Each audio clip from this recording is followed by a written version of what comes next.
Single mom gets humiliated in front of her child by everyone in the room, but no one expected the new CEO to witness it all and fall in love with her resilience. But before we dive into the full story, let me know where you're watching from and what time it is. Now, subscribe to the channel and let's get started. The rain pounded against the windshield as Sarah Morgan struggled to see through the downpour. Her wipers squeaked back and forth, barely keeping up with the torrent. In the rearview mirror, she caught a glimpse of her 6-year-old son, Lucas, sleeping peacefully in his booster seat, clutching his worn teddy bear. The sight gave her the strength to keep going despite the mounting pressure in her chest. "Just one more traffic light," she whispered to herself, glancing at the dashboard clock that read 8:47 a.m. The interview was at 9, and she couldn't afford to be late. Not for this job. Not when they were 2 months behind on rent, and the eviction notice was taped to their apartment door. Sarah pulled into the parking lot of Apex Innovations, one of the most prestigious tech companies in the city. She found a spot far from the entrance, the close ones all reserved for executives and visitors, and turned to wake Lucas. "Sweetie, we're here," she said softly, brushing his light brown hair from his forehead. "I'm sorry you have to come with me, but Mrs. Peterson called in sick and I couldn't find anyone else to watch you." Lucas rubbed his eyes and yawned. "It's okay, Mom. I'll be super quiet during your meeting. Promise." Sarah's heart swelled with love and guilt in equal measure. At 6 years old, Lucas understood the gravity of their situation better than any child should. Since Mark had walked out on them 3 years ago, it had been just the two of them against the world. Lucas had grown accustomed to waiting in reception areas, being quiet during important phone calls, and understanding phrases like past due and final notice. "You're my best buddy, you know that?" Sarah leaned back and kissed his forehead. "Remember what we practiced? You'll sit in the waiting area with your books and coloring supplies. If you need anything, ask the receptionist politely." Lucas finished with a practiced smile. "I know, Mom. I'll be good." Sarah nodded, fighting back tears. "Let's run, okay? It's pouring out there." They dashed through the rain, Sarah holding her portfolio over Lucas's head to shield him. By the time they reached the glass doors of the imposing building, her navy blue interview suit, the only professional outfit she owned, was soaked through. Her carefully styled hair now hung in damp strands around her face. The lobby of Apex Innovations was intimidatingly sleek, all chrome, glass, and pristine white surfaces. Sarah approached the reception desk, conscious of the puddle forming beneath her worn pumps. "Good morning," she said, her voice steadier than she felt. "I'm Sarah Morgan. I have a 9 a.m. interview with Ms. Victoria Chambers for the executive assistant position." The receptionist, a perfectly polished woman with a crisp white blouse and not a hair out of place, looked Sarah up and down with barely concealed disdain. "Ms. Chambers is expecting you. However," she glanced at Lucas, who was hiding partially behind Sarah's leg, "we weren't informed you'd be bringing company." Sarah swallowed hard. "I apologize for the inconvenience. My childcare fell through at the last minute. I assure you he'll be perfectly behaved in the waiting area." The receptionist's lips thinned. "I'll let Ms. Chambers know you've arrived. Please have a seat." Sarah guided Lucas to the waiting area, settling him with his backpack of activities. She discreetly tried to blot her damp suit with tissues from her purse and repair her makeup using the small compact mirror she carried. "You look pretty, Mommy," Lucas whispered, offering her an encouraging smile that revealed his missing front tooth. "Thank you, baby," Sarah whispered back, her heart clenching. The sound of heels clicking against marble flooring made Sarah look up. A tall, immaculately dressed woman with a severe bob and sharply tailored designer suit approached, her expression already set in disappointment. "Ms. Morgan?" The woman's voice was as cold as her appearance. Sarah stood quickly, extending her hand. "Yes, Miss Chambers. Thank you so much for this opportunity to—" "I was expecting someone more—" Victoria Chambers paused, making a show of looking Sarah up and down. "Professional."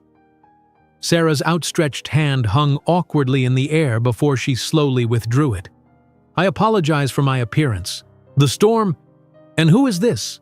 Victoria interrupted, her gaze falling on Lucas, who shrank further into his seat. "This is my son, Lucas.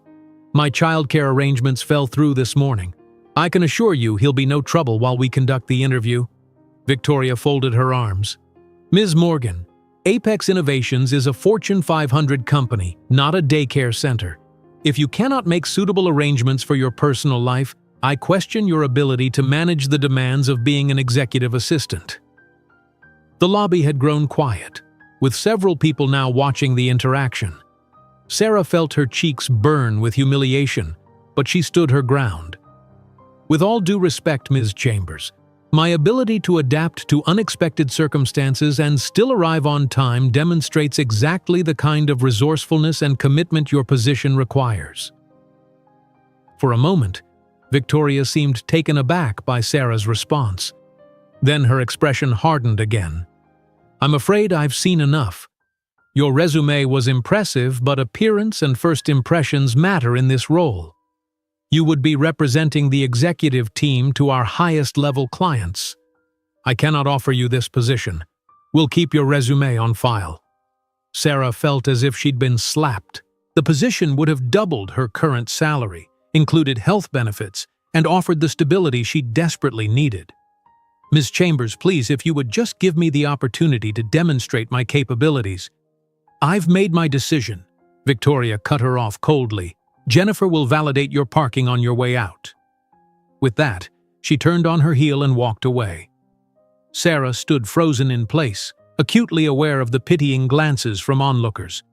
When she felt a small hand slip into hers, she looked down to see Lucas, his eyes full of concern.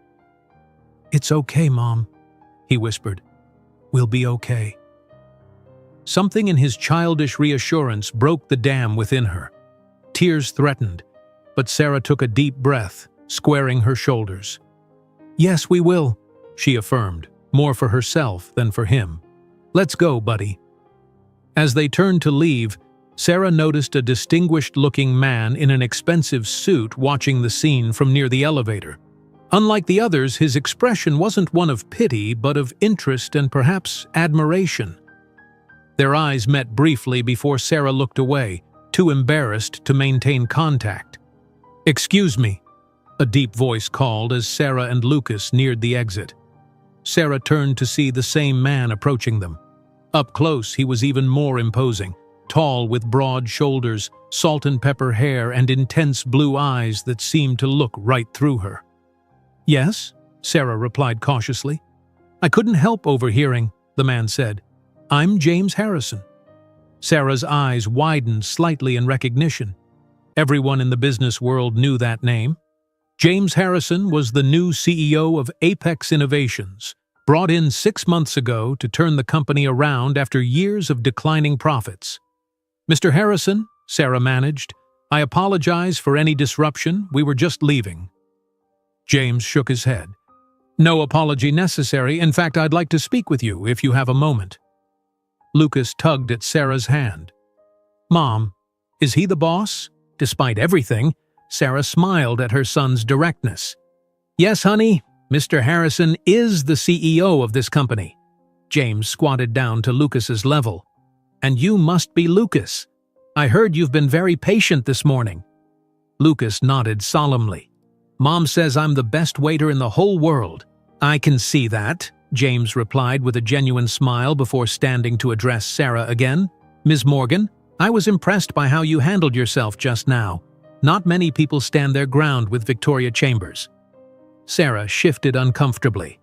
"Fat lot of good it did me." "On the contrary," James countered, "it showed character. Are you available to come back this afternoon for another interview? My office this time. Say 2 p.m.? Sarah stared at him in disbelief. Yes, of course, but I'll have my assistant clear my schedule," James continued, "and Lucas is welcome to join us." In fact, he reached into his pocket and pulled out a business card, handing it to Sarah. "Call this number when you arrive. My assistant will show you up." Before Sarah could formulate a response, a group of executives approached, clearly waiting to speak with James. "I look forward to our meeting, Ms. Morgan," James said with a slight nod before turning his attention to the waiting group. Sarah clutched the business card as she led Lucas out of the building, her mind reeling. In the car, she stared at the embossed card with the Apex Innovations logo and James Harrison's name. "Mom, are we coming back later?" Lucas asked, buckling himself into his booster seat. Sarah met her son's eyes in the rearview mirror. "Yes, we are." "Is it because the big boss man likes you?" Lucas asked innocently. Sarah started the car, a flutter of something like hope stirring in her chest for the first time in months. "No, honey, I think it's because he saw something in me that Ms. Chambers didn't." What Sarah didn't realize was that James Harrison had seen her long before today's encounter. He had reviewed all the candidates for the executive assistant position personally and had been intrigued by Sarah's resume. A single mother who had maintained perfect grades through night school while working full-time. When Victoria had dismissed Sarah's application as not our type, James had insisted she be interviewed. And now, watching Sarah's car pull away from his office window, James found himself more interested than ever. There was something about Sarah Morgan, her dignity in the face of humiliation, her fierce protection of her son, her quiet determination, that resonated with him in a way no woman had in years. James returned to his desk and picked up the phone. "Deborah, please clear my afternoon. I have an important interview at 2 p.m.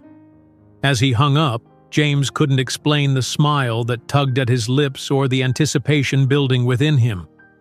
For a man who had built his career on logical decisions and careful analysis, this spontaneous response to Sarah Morgan was unexpected and not entirely welcome. Yet he couldn't deny his curiosity about what the afternoon would bring.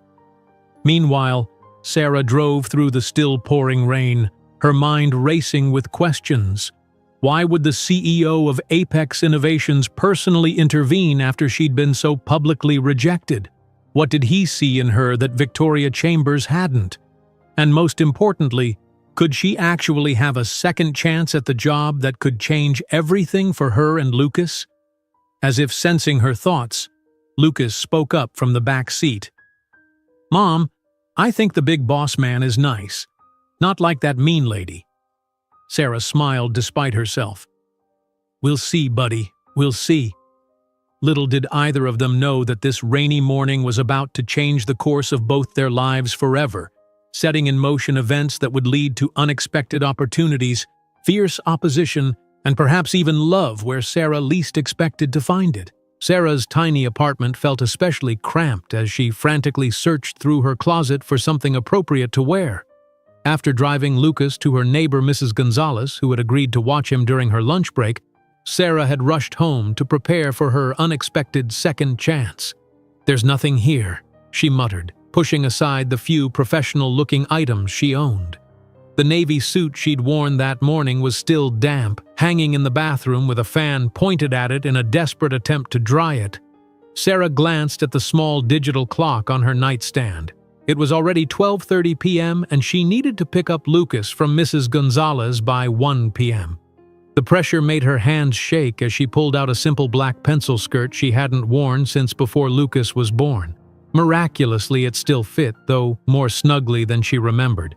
She paired it with a cream-colored blouse that had a small coffee stain on the sleeve she could hide under a cardigan.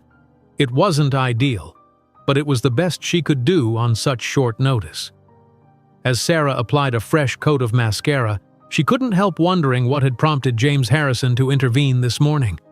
The CEO of a multi-billion-dollar corporation surely had better things to do than rescue a soaking wet, rejected job applicant and her son. "Don't question it," she told her reflection. "Just be grateful and make the most of it." After picking up Lucas and thanking Mrs. Gonzalez profusely, Sarah drove back to Apex Innovations, rehearsing potential interview questions with Lucas during the journey. "What would you bring to the company?" Lucas asked in his best grown-up voice, reading from the list of questions Sarah had taught him. "My dedication, organizational skills, and ability to anticipate needs before they arise," Sarah answered mechanically, her eyes fixed on the road. "That's good, Mommy," Lucas nodded approvingly. But you forgot to mention how you're the best mom ever. That's important too." Sarah smiled, reaching back to squeeze his knee at a stoplight. "That's not usually something you put on a resume, buddy." "Well, it should be," Lucas insisted. "It's your most important job." His innocent comment brought a lump to Sarah's throat. Despite the hardships they'd faced since Mark abandoned them, Lucas had remained her anchor, her reason to keep fighting when giving up seemed easier. When they arrived at Apex Innovations for the second time that day, Sarah was relieved to find the rain had finally stopped. She checked her appearance one last time in the rearview mirror, reapplied her lipstick, and took a deep breath. "Ready, partner?" she asked Lucas, who nodded enthusiastically. This time when they entered the lobby, Sarah walked with her head held high, ignoring the curious glances from employees who might have witnessed her humiliation that morning. She approached the reception desk with confidence she didn't entirely feel. "Sarah Morgan and Lucas Morgan to see Mr. Harrison," she stated, showing the business card he had given her. "We have an appointment at 2 p.m. The receptionist, a different one from that morning, smiled warmly. "Yes, Ms. Morgan, Mr. Harrison is expecting you. If you could just sign in here, I'll call his assistant to escort you up." While they waited, Sarah noticed Victoria Chambers crossing the lobby with a group of executives. Victoria spotted Sarah and stopped abruptly, her expression darkening. She broke away from her group and approached. "Ms. Morgan," Victoria said, her voice dripping with false politeness. "I wasn't aware you had further business with Apex." Before Sarah could respond, Lucas piped up. "We're here to see Mr. Harrison. He's the big boss." Victoria's smile tightened. "Is that so?" She turned her attention back to Sarah.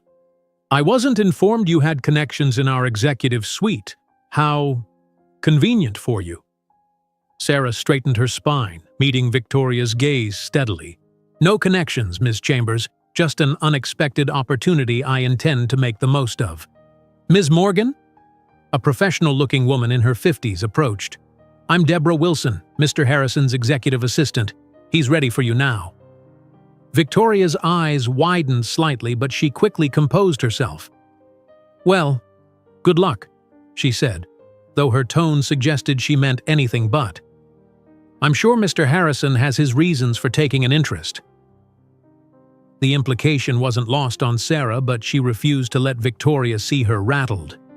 "Thank you, Ms. Chambers. Have a good afternoon." Turning to Deborah, she added, "We're ready." As they walked toward the elevator, Lucas tugged on Sarah's hand. "Mom, that lady doesn't like you very much." "That's okay," Sarah whispered. "We can't make everyone like us." The elevator carried them to the top floor, where Deborah led them through a series of elegant corridors to a set of imposing double doors. "Mr. Harrison usually doesn't conduct interviews personally," Deborah confided as they walked. "You must have made quite an impression." Before Sarah could respond, Deborah knocked and opened the door, ushering them into a spacious office with floor-to-ceiling windows overlooking the city skyline. James Harrison stood behind a massive desk made of dark, polished wood, but moved around it as they entered. "Ms. Morgan, thank you for coming back," he said, extending his hand.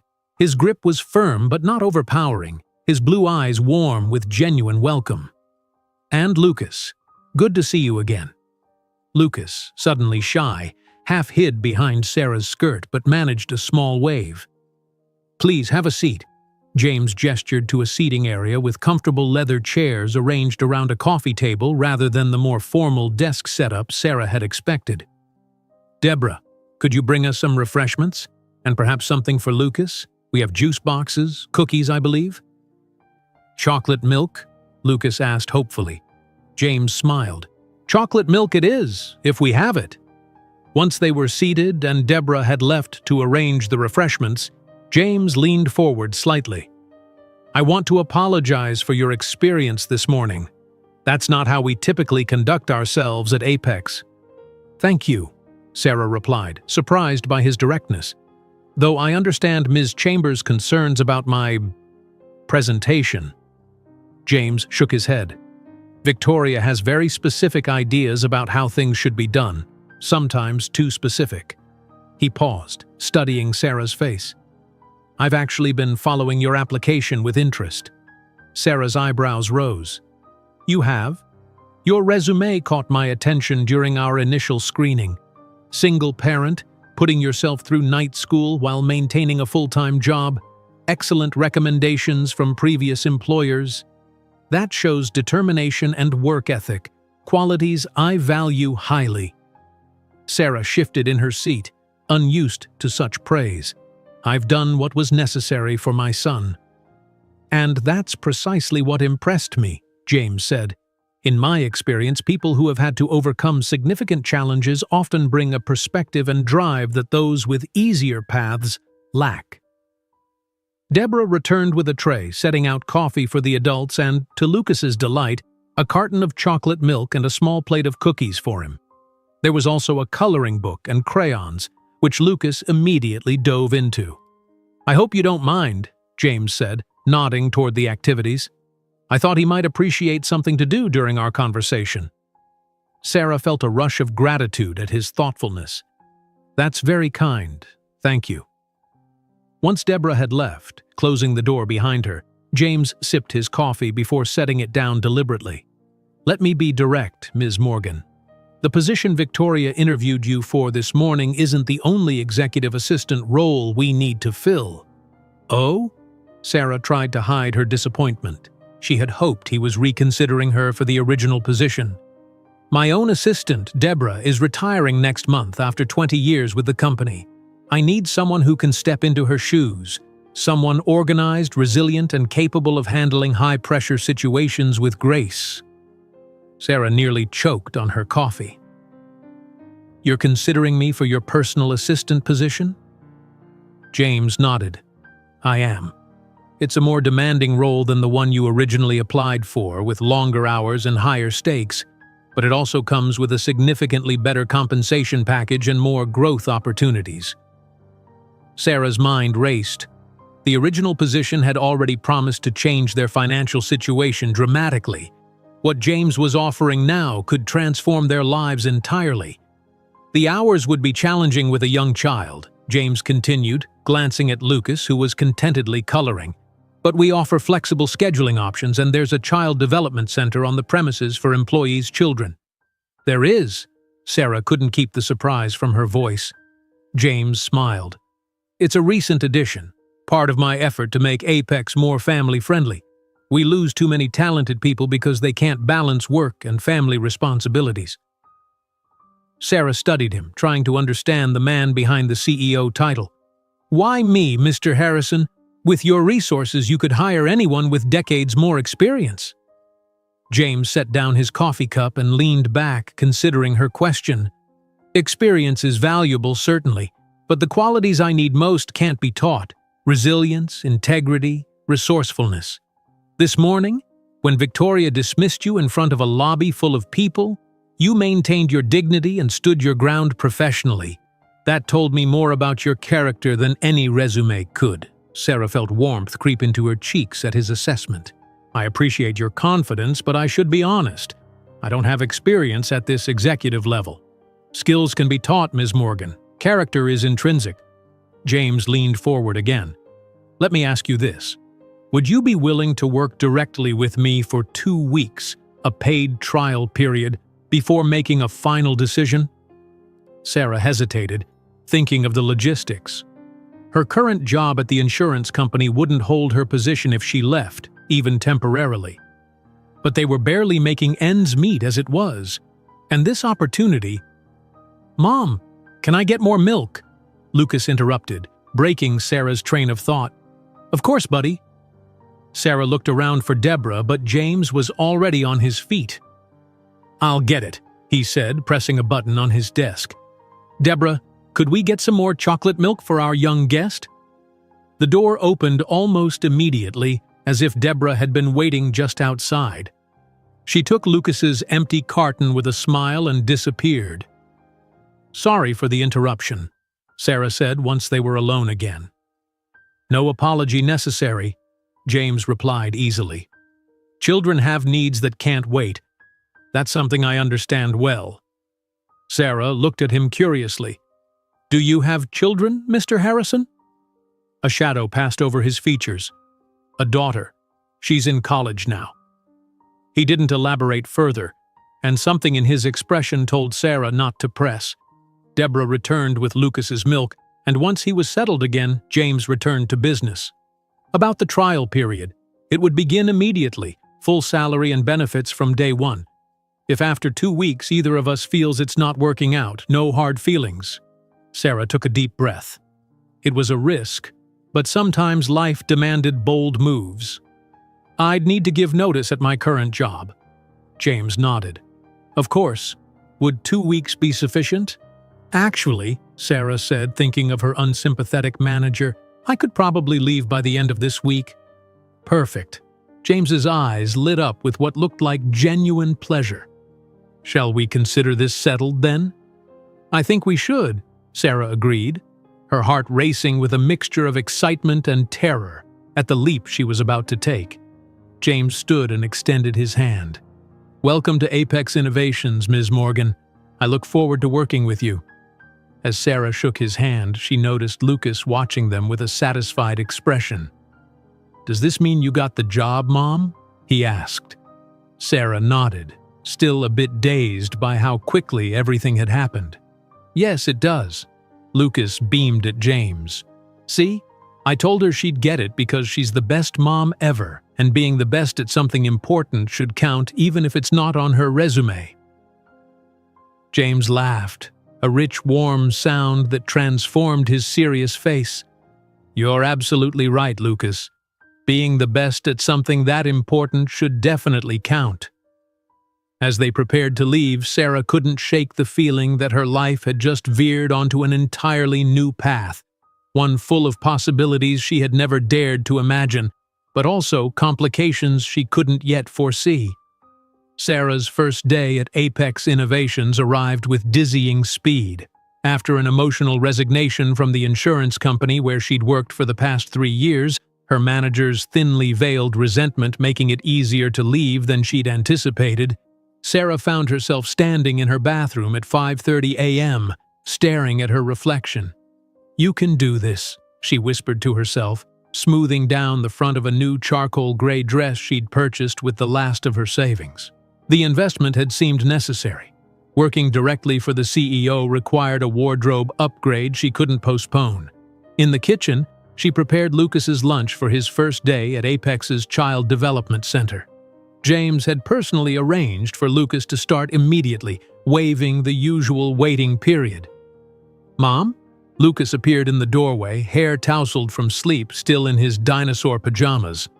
Are you nervous about your first day with the big boss man? Sarah smiled, kneeling to his level. A little, but that's normal for first days. You'll be great, Lucas said with childlike certainty, and I get to go to the special school in your building. That's right. And Deborah will show you where it is while I'm in orientation. Ready for breakfast?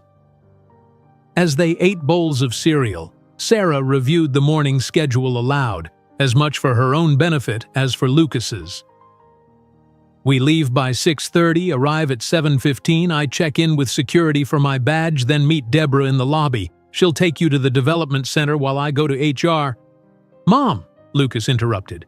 You're doing the nervous talking thing again.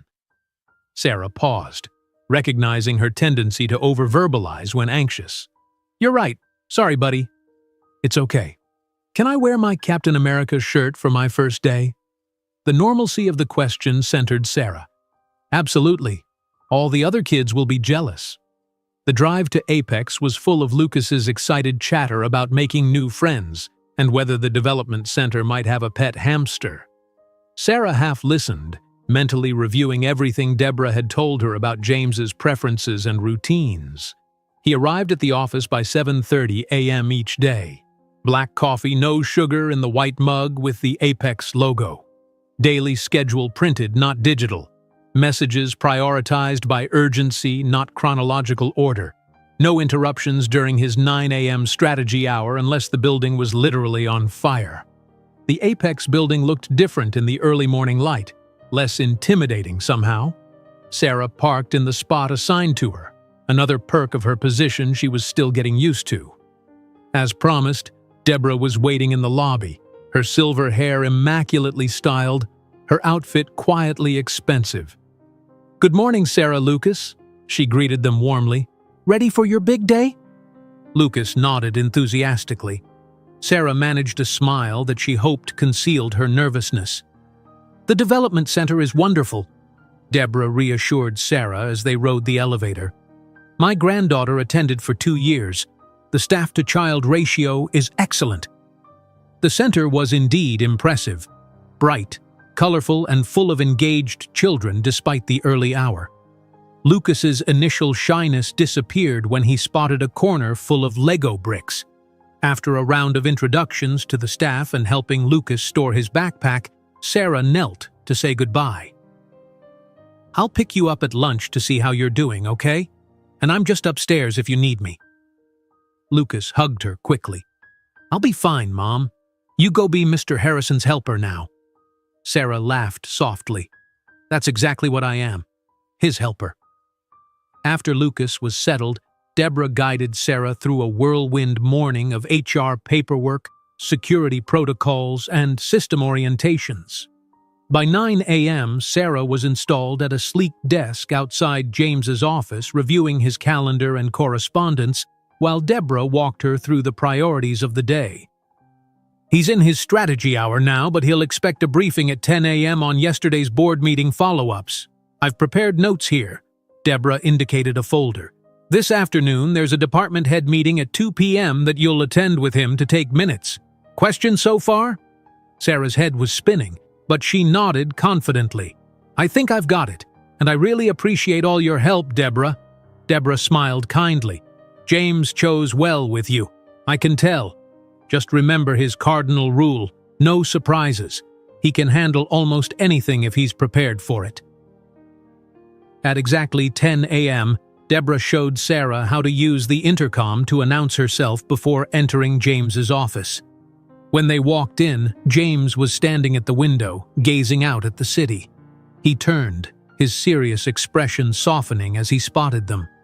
"Ah, the changing of the guard," he said, gesturing for them to sit at the conference table in the corner of his spacious office.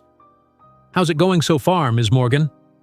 "Very well, thank you," Sarah replied, trying to project a confidence she didn't entirely feel. Lucas is settled in at the development center, and Deborah has been incredibly thorough in her orientation. "And how are you finding our childcare facilities?" James asked, seeming genuinely interested. "They're exceptional," Sarah admitted. "Lucas was practically pushing me out the door when he saw the Lego collection." James laughed, the sound warming his otherwise imposing demeanor. "Children have their priorities straight, don't they? Lego bricks before workplace politics any day." The casual exchange helped settle Sarah's nerves as they transitioned into business matters. She paid careful attention as Deborah led the briefing, noting James's reactions and questions, storing away insights about his thought process and priorities. As the meeting concluded, James said, "Deborah, could you give Ms. Morgan and me a moment?" Once Deborah had left, James turned his full attention to Sarah. "I wanted to check in privately. Starting a new job is always stressful, but this position comes with unique pressures. How are you really doing?" Sarah was caught off guard by his directness. "I'm a bit overwhelmed," she admitted, but excited and determined to learn quickly. James nodded approvingly. "That's exactly the right answer. If you weren't overwhelmed, I'd worry you didn't grasp the scope of the role." He leaned forward slightly. "Deborah has been with me for 2 decades. I trust her completely, but I don't expect you to be Deborah. I hired you for your unique strengths." "Thank you, Mr. Harrison." "James, please. At least when it's just us." Sarah hesitated. "That might take some getting used to." "Fair enough." He smiled slightly. "One more thing. I know Victoria Chambers wasn't pleased with my decision to hire you. If she gives you any trouble, I want to know about it immediately." The mention of Victoria sent a chill down Sarah's spine. She'd been hoping to avoid the woman entirely. "I'm sure I can handle Ms. Chambers professionally." "I don't doubt it," James replied, "but Victoria can be territorial. Just keep me informed." The rest of the morning passed in a blur of meetings, phone calls, and email organization. At noon, Sarah checked on Lucas as promised, finding him happily engaged in a science activity with several new friends. "Mom!" he exclaimed when he spotted her. "Did you know you can make slime with glue and something called borax? And Tommy said there's pizza for lunch on Fridays." Sarah laughed, relieved to see him thriving. "That sounds amazing. Are you okay to stay the rest of the day?" Lucas nodded enthusiastically. "Ms. Patty said we're going to make volcanoes after lunch." Back upstairs, Sarah was sorting through James's correspondence when Victoria Chambers appeared at her desk, impeccably dressed in a designer suit that probably cost more than Sarah's monthly rent. "Ms. Morgan," Victoria said coolly. "Settling in, I see." Sarah maintained a professional smile. "Yes, thank you. Is there something I can help you with, Ms. Chambers?" "I need to see James about the Westridge acquisition." "It's urgent." Sarah checked the calendar. "He's currently on a call with investors until 1:30. I'd be happy to schedule you right after—" "This can't wait," Victoria interrupted. "Just tell him I'm here." Sarah remembered James's cardinal rule: no surprises. Mr. Harrison specifically asked not to be interrupted during this call. "But if you'd like to leave the details with me, I can make sure he—" "I don't leave details with assistants," Victoria snapped, "particularly those with no experience at this level." Sarah kept her voice level. "Nevertheless, those are Mr. Harrison's instructions. I'd be failing at my job if I didn't respect them." Victoria's eyes narrowed. "You may have James fooled with your damsel-in-distress routine, but I see right through you. Enjoy your moment in the sun while it lasts." Before Sarah could respond, the door to James's office opened. He stood in the doorway, his expression darkening as he took in the scene. "Victoria," he said, his voice carrying a note of warning. "Is there a problem?" Victoria immediately adopted a more conciliatory tone. "James, I was just telling your new assistant that I need to discuss the Westridge situation with you. It's time-sensitive." James glanced at Sarah, who maintained her professional composure despite her racing heart. "Was Ms. Morgan explaining that I'm unavailable until 1:30? Victoria's smile tightened. "She was, but I thought, given the importance—" "If it's truly urgent," James interrupted, "email me the details and I'll review them between calls. Otherwise, Ms. Morgan can schedule you for 1:30. He turned to Sarah.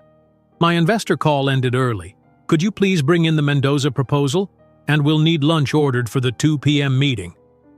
"Right away, Mr. Harrison," Sarah replied, relieved at his timely intervention. As James returned to his office, Victoria leaned closer to Sarah's desk. "This isn't over," she whispered before stalking away. Sarah took a deep breath, gathering the requested documents with hands that trembled slightly. When she entered James's office, he was back on the phone but motioned for her to wait. After hanging up, he asked, "Are you all right? Victoria can be intimidating."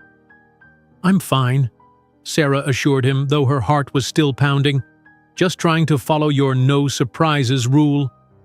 James smiled. "You handled it perfectly. Victoria isn't used to being told no, especially by someone new. May I ask, why does she seem to dislike me so much? We've barely met." James considered the question carefully.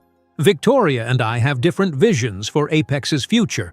She represents the old guard, appearances over substance, hierarchy over merit. Your hiring symbolizes the changes I'm implementing." "So I'm caught in a power struggle," Sarah summarized, in a manner of speaking. James's expression softened. "But don't worry, you have my full support."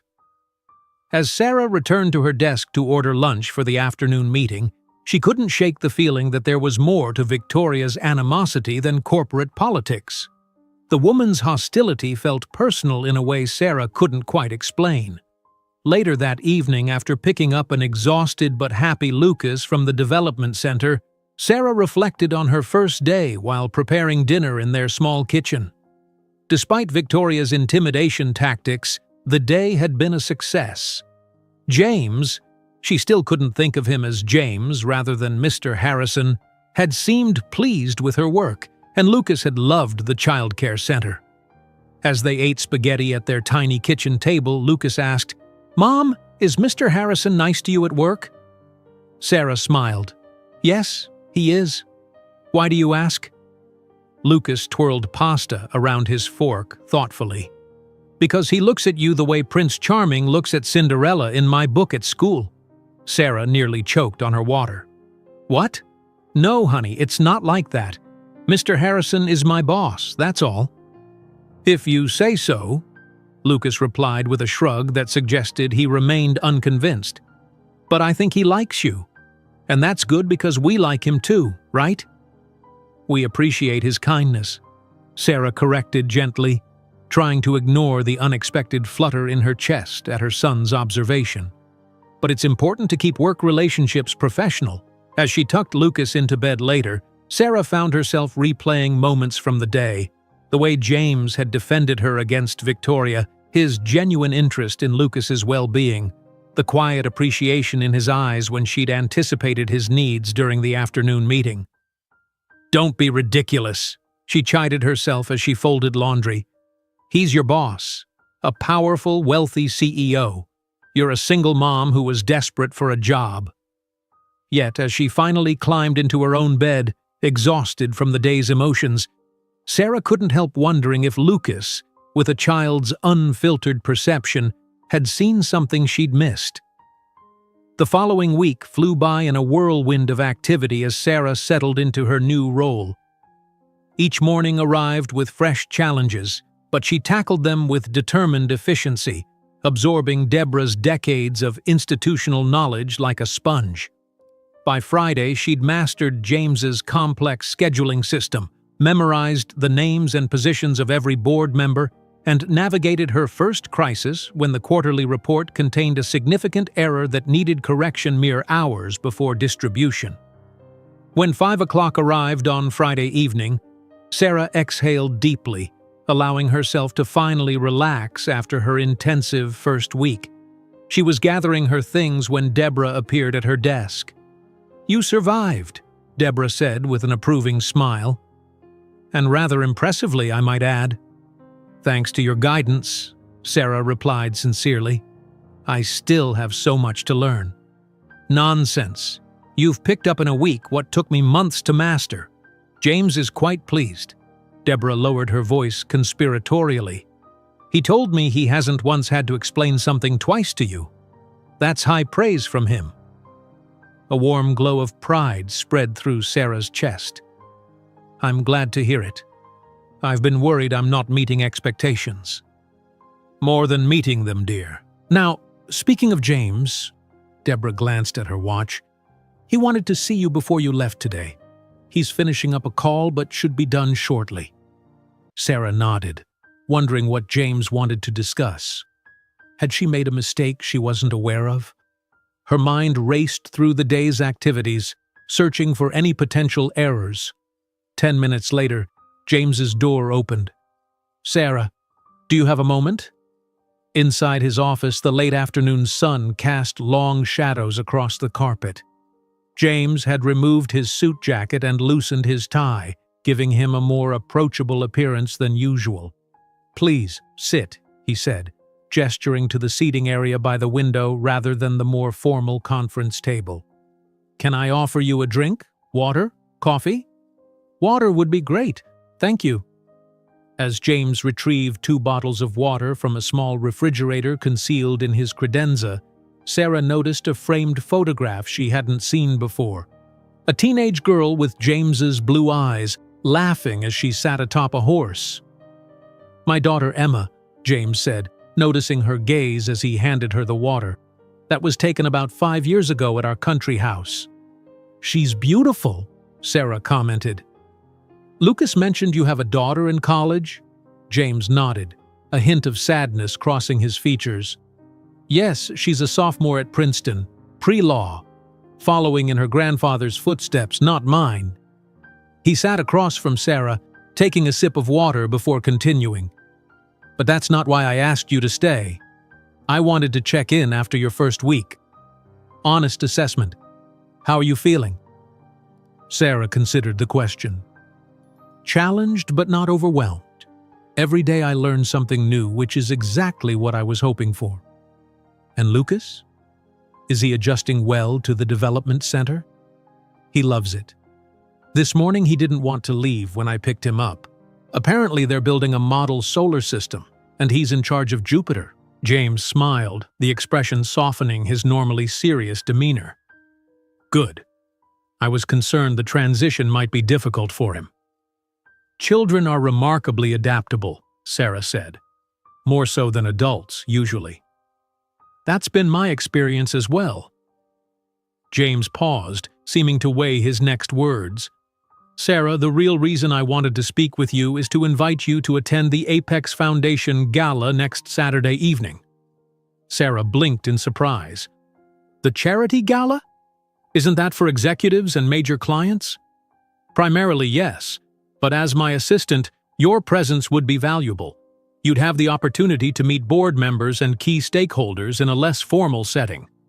He must have noticed her hesitation because he quickly added, It's not required, of course, but it would be beneficial professionally. Sarah's mind immediately went to the practical obstacles. I'd need to find childcare for Lucas. A Saturday evening would be difficult. Actually, James interrupted gently, the invitation extends to Lucas as well. Many attendees bring their children. There's a separate program for them with entertainment and activities. Oh, Sarah was caught off guard by his thoughtfulness. That's very kind, but she trailed off, embarrassed to voice her next concern. James seemed to read her mind. The foundation covers all expenses for staff, including appropriate attire. It's a black tie event, and we want everyone to feel comfortable and prepared. Relief washed over Sarah, followed quickly by a new anxiety. She'd never attended anything so formal in her life. I wouldn't know where to begin with something like that.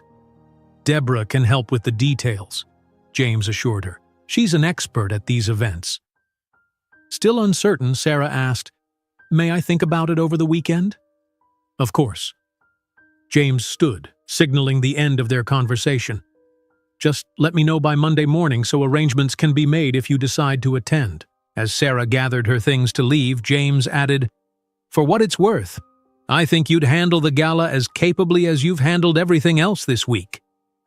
His confidence in her lingered in Sarah's mind during her commute home. She'd never imagined herself attending a black tie charity gala, let alone with her 6-year-old son. The thought was both exciting and terrifying. A real fancy party? Lucas exclaimed when she mentioned it during dinner. With suits and dresses like in the movies? Something like that. Sarah laughed at his enthusiasm. There would be other children there too, with special activities just for kids. Can I wear a bow tie? Tommy at school has one that lights up. I think it would have to be a regular bow tie for this kind of party, buddy. Lucas considered this seriously before nodding. That's okay. Regular bow ties are still cool. Are we gonna go? Sarah sighed. I'm not sure yet. It's a very grown-up event and I've never been to anything like it before. But Mr. Harrison wants you to go, right? He's nice, and he said I could come too. Yes, he did specifically include you in the invitation. Lucas grinned triumphantly. Then we should go. It'll be an adventure. Sarah couldn't help smiling at his simple logic. We'll see. I need to talk to Deborah about it on Monday. Later that evening, after Lucas was asleep, Sarah curled up on her worn couch with a cup of tea, weighing the pros and cons of attending the gala. Professionally, it made sense. Networking with board members and clients could only help her position at Apex. But personally, she was terrified of being out of her depth, of not knowing the proper etiquette, of somehow embarrassing herself or, worse, embarrassing James. Her phone buzzed with a text message from an unknown number. Sarah, it's James Harrison. Deborah shared your cell number for emergencies. I realized after you left that I may have put you in an awkward position with the gala invitation. I want to be clear. Your decision won't affect my assessment of your job performance. That said, I think you would be an asset at the event, and selfishly, it would be more enjoyable with you there. No pressure. Enjoy your weekend." Sarah stared at the message, rereading it several times. The thoughtfulness of his reassurance touched her, but it was his last comment that sent an unexpected flutter through her chest. More enjoyable with you there. Was that merely politeness or something more personal? "Don't read into it," she scolded herself aloud. "He's your boss, and he's just being kind." Still, she found herself tapping out a reply before she could second-guess herself. "Thank you for the clarification. After discussing it with Lucas, who is very excited about the possibility of wearing a bow tie, I think we would be happy to attend. Have a good weekend." His response came almost immediately. "Excellent. Lucas has excellent taste in neckwear. See you Monday." Sarah smiled at the screen, trying to ignore the warm feelings spreading through her. It was just a work event, she reminded herself firmly. Nothing more. Monday morning arrived with a light spring rain that made the Apex building gleam like a silver beacon against the gray sky. Sarah settled Lucas at the development center, then headed upstairs to her desk where she found Deborah waiting with 2 steaming cups of coffee. "Good morning," Deborah greeted her warmly. "James mentioned you've decided to attend the gala. Smart choice. It's a valuable networking opportunity." "I'm a bit nervous about it," Sarah admitted, accepting the coffee gratefully. "Perfectly natural," Deborah assured her. "But you'll be fine. I've arranged for you to visit Elise's boutique during lunch today. They handle wardrobe for all our female executives for these events. They'll have options in your size, and the foundation account covers everything." "That's very generous," Sarah said, feeling simultaneously grateful and uncomfortable with such treatment. "It's standard procedure."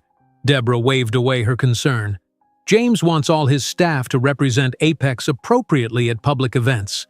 Oh, and they'll have options for Lucas as well. Properly sized tuxedo, shoes, the works." The thought of her son in a miniature tuxedo brought a smile to Sarah's face. "He's going to be over the moon. He's already talking about bow ties." Deborah laughed. "Boys and their bow ties. Now let me walk you through what to expect at the gala." The rest of the morning passed quickly, and at noon Sarah found herself at Elise's boutique, an elegant shop in the upscale part of downtown.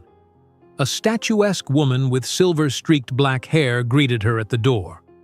"You must be Sarah Morgan. I'm Elise," Deborah called ahead. "We have several options set aside for you to try." The next hour was a blur of luxurious fabrics, expert tailoring, and gentle guidance from Elise, who seemed to instinctively understand Sarah's discomfort with such opulence. "Try this one," Elise suggested, presenting a midnight blue gown with a modest neckline and elegant draping. "The color will bring out your eyes." When Sarah emerged from the dressing room, even she was stunned by the transformation. The dress fit as if it had been made for her, accentuating her curves without being revealing, the deep blue making her eyes appear almost violet. "Perfect," Elise declared. "Classic, elegant, appropriate, but not forgettable. James will be impressed." Sarah started at the mention of James. "Mr. Harrison isn't... this isn't about impressing him. It's a work event." Elise raised an eyebrow but only said, "Of course. Now let's find shoes and accessories to match." By the time Sarah returned to the office, she was both excited and terrified about the gala. The beautiful dress and accessories waiting to be delivered to her apartment made the event feel real in a way it hadn't before. When she stepped off the elevator, she nearly collided with Victoria Chambers, who was exiting James's office with a thunderous expression. "Watch where you're going," Victoria snapped, then narrowed her eyes as she took in Sarah's flushed appearance. "Long lunch, wasn't it? Shopping on company time?" Before Sarah could respond, James appeared in his doorway. "Sarah, you're back. Could I see you for a moment? Victoria and I just concluded our meeting." Victoria's lips thinned at his pointed comment, but she stalked away without further comment. Inside his office, James closed the door and sighed heavily. I apologize if Victoria was unpleasant. We had a disagreement about the direction of the Westridge acquisition." "It's fine," Sarah assured him, though she was growing increasingly curious about the evident tension between James and Victoria. "Did you find something suitable for the gala?" James asked, changing the subject. "Yes, thank you. Elise was very helpful." James nodded, seeming pleased. "Good. I look forward to seeing it." He paused, then added more softly, "And I'm glad you decided to attend, Sarah. It means a lot to me personally." The warmth in his voice caught her off guard. Before she could formulate a response that wouldn't betray the sudden quickening of her pulse, his phone rang. "I should get that," he said, turning toward his desk. "Could you bring in the Westridge files when you have a moment? After Victoria's visit, I need to review some details." "Of course," Sarah replied, grateful for the return to business as usual. As she headed to her desk, she firmly pushed away the flutter of anticipation she'd felt at his words. The gala was just another work event, she reminded herself, nothing more. But somewhere deep inside, a voice that sounded suspiciously like Lucas whispered, "Prince Charming and Cinderella." The night of the Apex Foundation Gala arrived with unexpected nerves for Sarah. She stood in front of her bedroom mirror, barely recognizing the elegant woman reflected back at her. The midnight blue gown from Elise's boutique transformed her usual practical appearance into something almost ethereal. The professional stylist sent by Deborah had worked similar magic on her hair, sweeping it into a sophisticated updo that framed her face perfectly. "Mom!" Lucas burst into the room, practically vibrating with excitement in his miniature tuxedo. "I look like James Bond! Do you think Mr. Harrison will think I look like James Bond?" Sarah smiled, momentarily forgetting her anxiety. "Absolutely. In fact, I think you might even look better than James Bond." Lucas beamed, adjusting his bow tie with exaggerated care. "You look like a princess, Mom. A real one, not the cartoon kind." "Thank you, sweetie." Sarah took a deep breath, fighting against the insecurity that threatened to overwhelm her. What did she, a former secretary at an insurance company, know about navigating a high-society charity event? She'd spent hours researching proper etiquette, terrified of embarrassing herself or James. The doorbell rang, startling them both. "That must be our ride," Sarah said. James had arranged for a car service to transport them to the gala, insisting it was standard for all employees attending. Outside, a sleek black luxury sedan waited, the uniformed driver opening the door with a courteous nod. Lucas climbed in with unbridled enthusiasm, while Sarah followed with as much grace as she could muster in her unaccustomed formal attire. "This is the fanciest car I've ever been in," Lucas whispered loudly as they settled into the plush leather seats. "It even smells fancy." Sarah laughed, his excitement momentarily displacing her nervousness. "Remember what we talked about for tonight? Best behavior, indoor voice, and—" "No running, no shouting, and only 2 desserts," Lucas recited. "And I have to stay with the other kids in the special room unless an adult brings me to see you." "Perfect." Sarah squeezed his hand.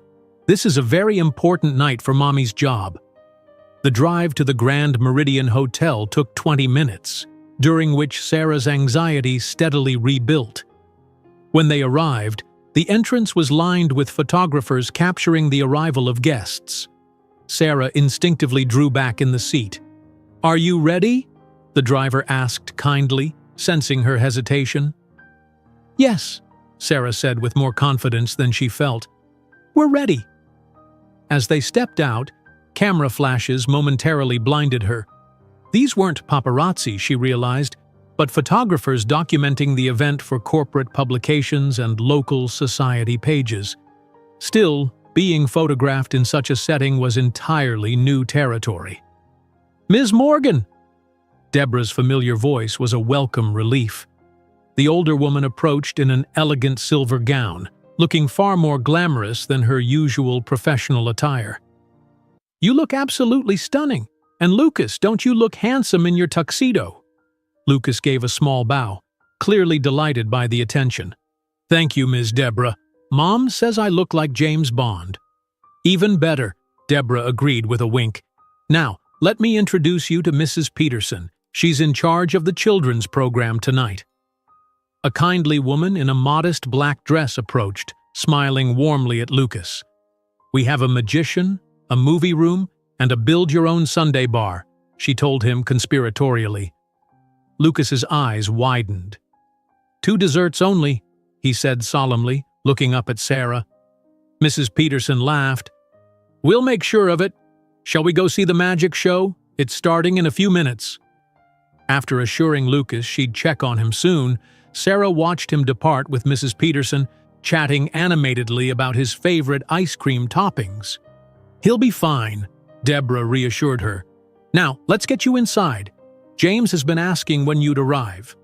The ballroom of the Grand Meridian was transformed into a glittering wonderland, with crystal chandeliers reflecting light across the sea of elegantly dressed attendees.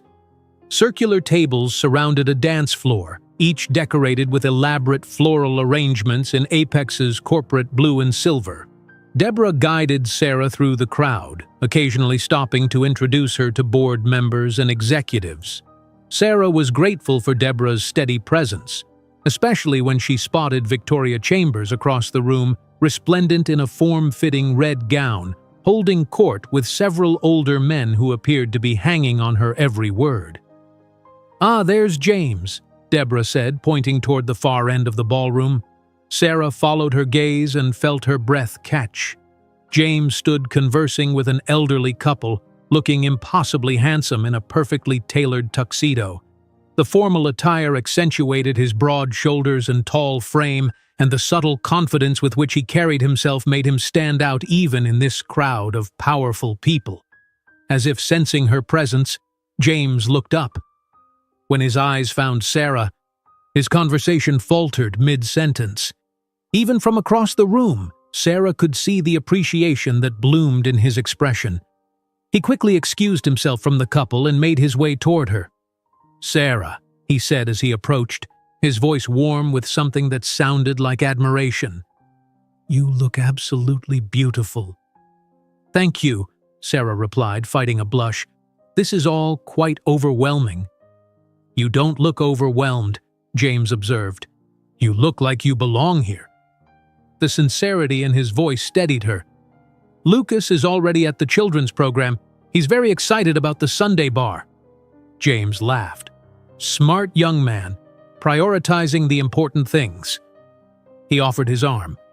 "Would you allow me to introduce you to some people? The chairman of our board is particularly eager to meet you. I may have mentioned your impressive handling of the quarterly report crisis." Sarah placed her hand on his arm, trying to ignore the solid warmth of him beneath the fine wool of his tuxedo jacket. "I'd be honored." The next hour passed in a blur of introductions and conversation. To Sarah's surprise, she found herself handling the social interactions with increasing confidence. James remained close by, occasionally guiding the conversation to highlight her contributions at Apex or offering context about the people they were speaking with. "You're a natural at this," he murmured during a brief moment alone as they moved between groups. "Everyone is impressed." "They're being kind," Sarah demurred. "They're being genuine," James corrected. "The chairman just asked if I'd found you through an executive recruitment firm. He was shocked when I told him you came through our standard application process." Before Sarah could respond, a string quartet began playing, signaling the start of dinner. James guided her to their table near the front of the room, where place cards indicated she would be seated next to him. Deborah was on his other side, with various board members and their spouses completing the circle. As they took their seats, Sarah noticed Victoria approaching, her red gown a stark contrast to the more subdued colors around her. "James," Victoria purred, placing a manicured hand on his shoulder. "I've been looking for you all evening." "Victoria," James acknowledged with a polite nod. "You remember my assistant, Sarah Morgan." Victoria's gaze flickered dismissively over Sarah.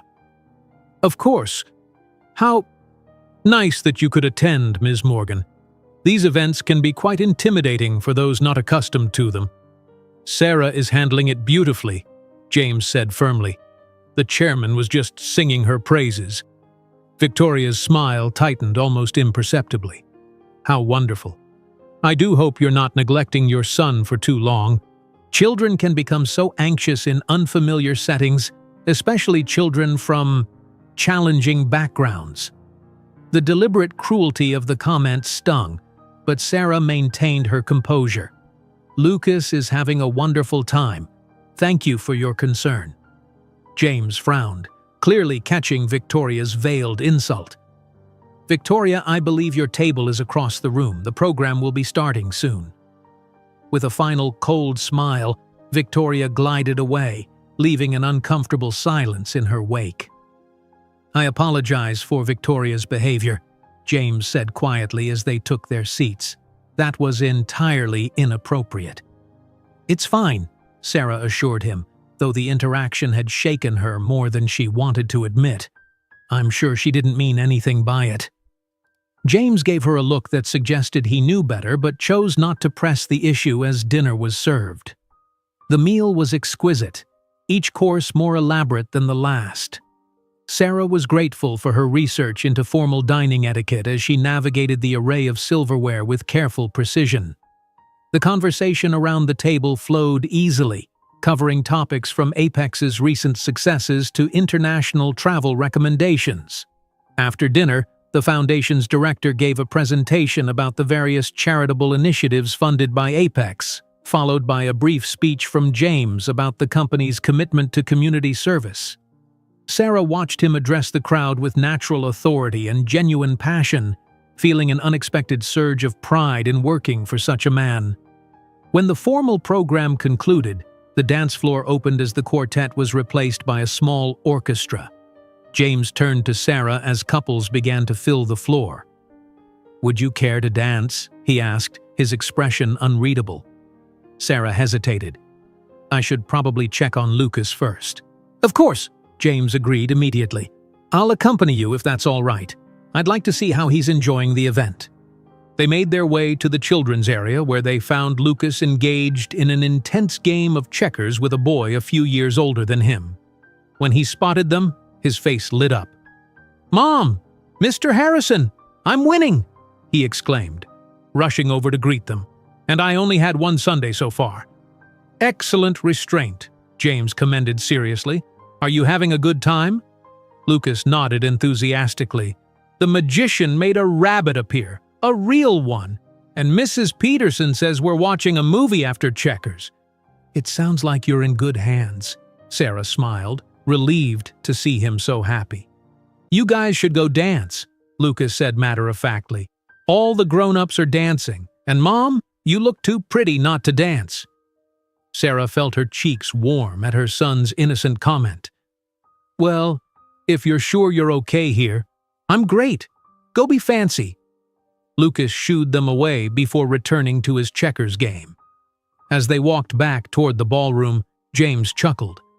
He's quite the character, very self-assured for his age. "He's had to be," Sarah replied softly. "After his father left, he became my little protector. Sometimes I think he believes it's his job to take care of me." James's expression softened. "That speaks volumes about the security you've given him, despite difficult circumstances." The orchestra was playing a slow waltz as they reached the dance floor. James extended his hand, a question in his eyes. "I'm not very experienced at formal dancing," Sarah admitted. "Just follow my lead," James said, drawing her gently into his arms. His hand at her waist was warm and steady as he guided her into the rhythm of the waltz. They moved together with surprising ease, as if they'd danced together countless times before. "You're a natural," James murmured, his voice close to her ear.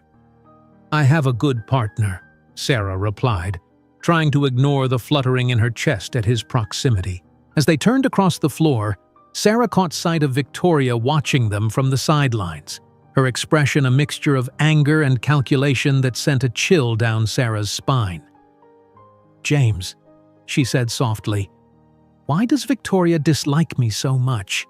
It feels more personal than professional rivalry." James sighed, his breath warm against her hair. "It's complicated. Victoria and we have history. She believed she would be my choice for more than just a professional partnership." Understanding dawned on Sarah. "You were involved romantically?" "Briefly, years ago before I became CEO. It was a mistake I've regretted." His eyes held hers steadily. "Victoria has had difficulty accepting that, and now seeing me show interest in—" He stopped abruptly. "Interest?" Sarah repeated, her heart suddenly racing. The music ended before James could respond, the moment broken by polite applause around them. As they stepped apart, Sarah was acutely aware of his hand lingering at her waist a moment longer than necessary. "Ms. Morgan," a board member approached, interrupting whatever James might have said next. "I wonder if I might steal you for a moment. My wife is quite interested in your perspective on our community outreach programs." With an apologetic glance at James, Sarah allowed herself to be led away, her mind whirling with questions about what he had been about to say. For the remainder of the gala, Sarah found herself continuously engaged in conversations with board members, executives, and their spouses. Each interaction reinforced what James had said. People were genuinely impressed by her, and not simply out of politeness. She handled each conversation with growing confidence, though her mind kept returning to that interrupted moment with James on the dance floor. What had he been about to say? The uncertainty lingered as she circulated through the ballroom, occasionally catching glimpses of James speaking with various guests. Each time their eyes met across the room, she felt that same flutter in her chest, a sensation she hadn't experienced in years. It was nearly 11 o'clock when Sarah realized how late it had grown. She excused herself from a conversation with the CFO's wife and made her way to the children's area to check on Lucas. She found him curled up on a small sofa, sound asleep alongside several other children while a movie played softly in the background. "He tried so hard to stay awake," Mrs. Peterson whispered, approaching with a warm smile. "He didn't want to miss saying goodnight to you and Mr. Harrison." Sarah's heart melted at the sight of her son, bow tie now askew, one small hand tucked under his cheek. "I should get him home." "No need to wake him," a deep voice said from behind her. Sarah turned to find James standing in the doorway, his expression soft as he looked at Lucas. "I've arranged for your driver to take you both home whenever you're ready." "Thank you," Sarah replied. "I think it's time. It's been a wonderful evening, but Lucas has school tomorrow and "Of course," James nodded. "Let me help you." Before Sarah could protest, James stepped forward and gently lifted Lucas into his arms. The boy stirred slightly, but then nestled against James's shoulder, continuing to sleep peacefully. The sight of her son in James's arms, this powerful man who commanded boardrooms and controlled billions in assets, created a lump in Sarah's throat. "I can take him," she offered, though in her elegant gown, carrying a sleeping 6-year-old would be challenging. "I've got him," James assured her quietly. "Lead the way." They made their way through the back corridors of the hotel, avoiding the still crowded ballroom. James carried Lucas as if he weighed nothing, his movements careful not to disturb the sleeping child. When they reached the hotel entrance, their driver was already waiting with the car door open. James carefully placed Lucas in the back seat, buckling him in with practiced ease that surprised Sarah. As she slid in beside her son, James leaned down to the open door. "Thank you for coming tonight, Sarah," he said, his voice low. "You were extraordinary." "I enjoyed it much more than I expected to," she admitted. "Thank you for the opportunity." James hesitated, as if wanting to say more, but finally just nodded. "I'll see you Monday. Sleep well." As the car pulled away from the curb, Sarah glanced back to see James still standing there, watching them depart. The intensity of his gaze stayed with her long after they'd turned the corner. Monday morning arrived with a flurry of activity. Sarah had barely settled at her desk when Deborah appeared, coffee in hand and a knowing smile on her face. "You certainly made an impression at the gala," Deborah said without preamble. "The chairman's wife called me personally to say how refreshing it was to meet you." Sarah tried to downplay the praise. "Everyone was very kind." "Kind nothing," Deborah chuckled. "They were impressed. Even that old goat Morrison was charmed, and he hasn't had a positive thing to say about anyone in a decade." She lowered her voice conspiratorially. "And James hasn't stopped smiling all morning. I haven't seen him this energized since he took over as CEO." Before Sarah could respond to that particular observation, James's office door opened. "Sarah, could you join me? We need to review the quarterly projections before the department meeting." The rest of the day passed in a whirlwind of meetings and tasks. If Sarah had expected any reference to their almost conversation at the gala, she was disappointed. James was all business, though perhaps a bit warmer in his manner than before. By the time she picked up Lucas from the development center at the end of the day, she had convinced herself she'd imagined any deeper meaning in James's words on the dance floor. Tuesday and Wednesday continued in the same vein, professional, busy, but with no personal moments between them. James traveled to the Chicago office on Thursday, leaving Sarah to manage his correspondence and appointments in his absence. She was just preparing to leave Thursday evening when her desk phone rang. "Mr. Harrison's office, this is Sarah Morgan speaking." "Sarah?" James's voice was a welcome surprise. "I apologize for calling so late. Are you still at the office?" "Yes, just finishing up some correspondence." "How did the meeting with the marketing team go?" "Very well. I sent you the minutes and action items about an hour ago." "I saw them. You did an excellent job summarizing the key points." He paused. "How's Lucas?" The personal question caught her off guard. "He's good. Still talking about the gala. Apparently he's decided he needs to wear a bow tie to school every day now." James laughed, the sound warming her even through the phone line. "A man of discerning taste." Another pause. "Sarah, there's something I need to discuss with you, but not over the phone. Are you available for dinner tomorrow night?" Sarah's pulse quickened. "Dinner?" "Yes. There are some developments with the Westridge acquisition that I'd prefer to discuss in person. I'll be back late tomorrow afternoon." His tone was professional, but something in his voice suggested there might be more to this invitation. "I would need to find childcare for Lucas," Sarah said, thinking aloud. "Bring him," James suggested immediately. "We could make it an early dinner. There's a restaurant near the office with excellent food and a casual atmosphere. They even have a small play area for children." "That's very thoughtful," Sarah replied, touched by his consideration. "In that case, yes, we'd be happy to join you." "Excellent. Shall we say 6? I can send a car for you both." "That's not necessary." "I insist," James interrupted gently. "It's company business after all." After they hung up, Sarah sat at her desk for a long moment, trying to sort through her emotions. It was a business dinner, she reminded herself firmly. The fact that he'd suggested including Lucas was simply James being considerate, nothing more. But when she told Lucas about the dinner plans on their way home, his reaction was less pragmatic. "Like a date?" he asked, his eyes wide. "No, honey," Sarah corrected quickly. "Mr. Harrison needs to discuss work with me." Lucas looked skeptical. "But he said I could come too. And it's at a restaurant with a play place. That sounds like a special dinner to me." "It's just a convenient way to talk about work after hours," Sarah explained, though her son's perception made her question her own certainty. "If you say so," Lucas shrugged in that way that suggested he remained unconvinced. "But I think Mr. Harrison likes you. He looks at you the way Prince Eric looks at Ariel." "You've been watching too many Disney movies," Sarah laughed, trying to ignore the flutter in her stomach. The next day passed in a blur of anticipation. Despite her best efforts to remain professional, Sarah found herself spending extra time on her appearance, applying a touch more makeup than usual, and wearing her most flattering work outfit, a teal dress that brought out the blue in her eyes.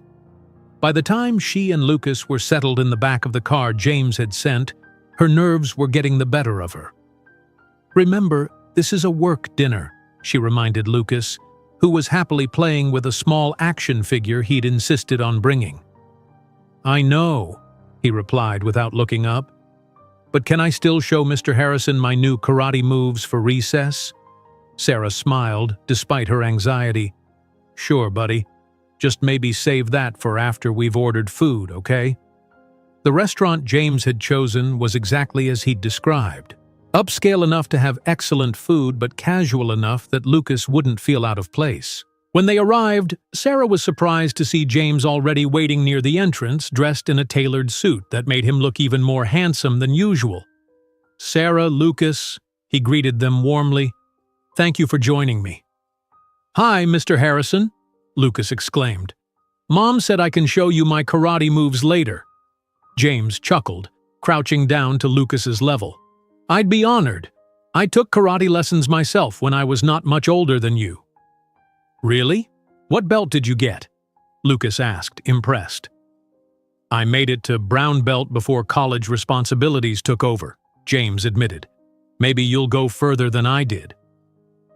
As they were shown to their table, a comfortable booth with a good view of the children's play area, Sarah couldn't help noticing how natural James was with Lucas. There was none of the awkwardness many adults displayed when interacting with children. He spoke to Lucas with the same respect he'd show any adult, just with simpler language. Once they were seated and had ordered drinks, a glass of wine for each adult and apple juice for Lucas, James handed Lucas a small gift bag. "I hope you don't mind," he said to Sarah. "I saw this and thought of him."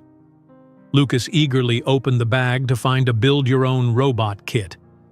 "Whoa, this is awesome! Can I open it now, Mom, please?"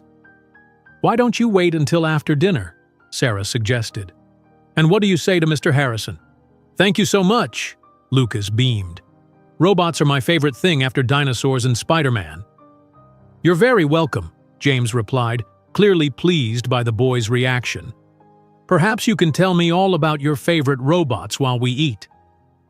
With Lucas happily engaged in conversation about his robot preferences, Sarah studied James across the table.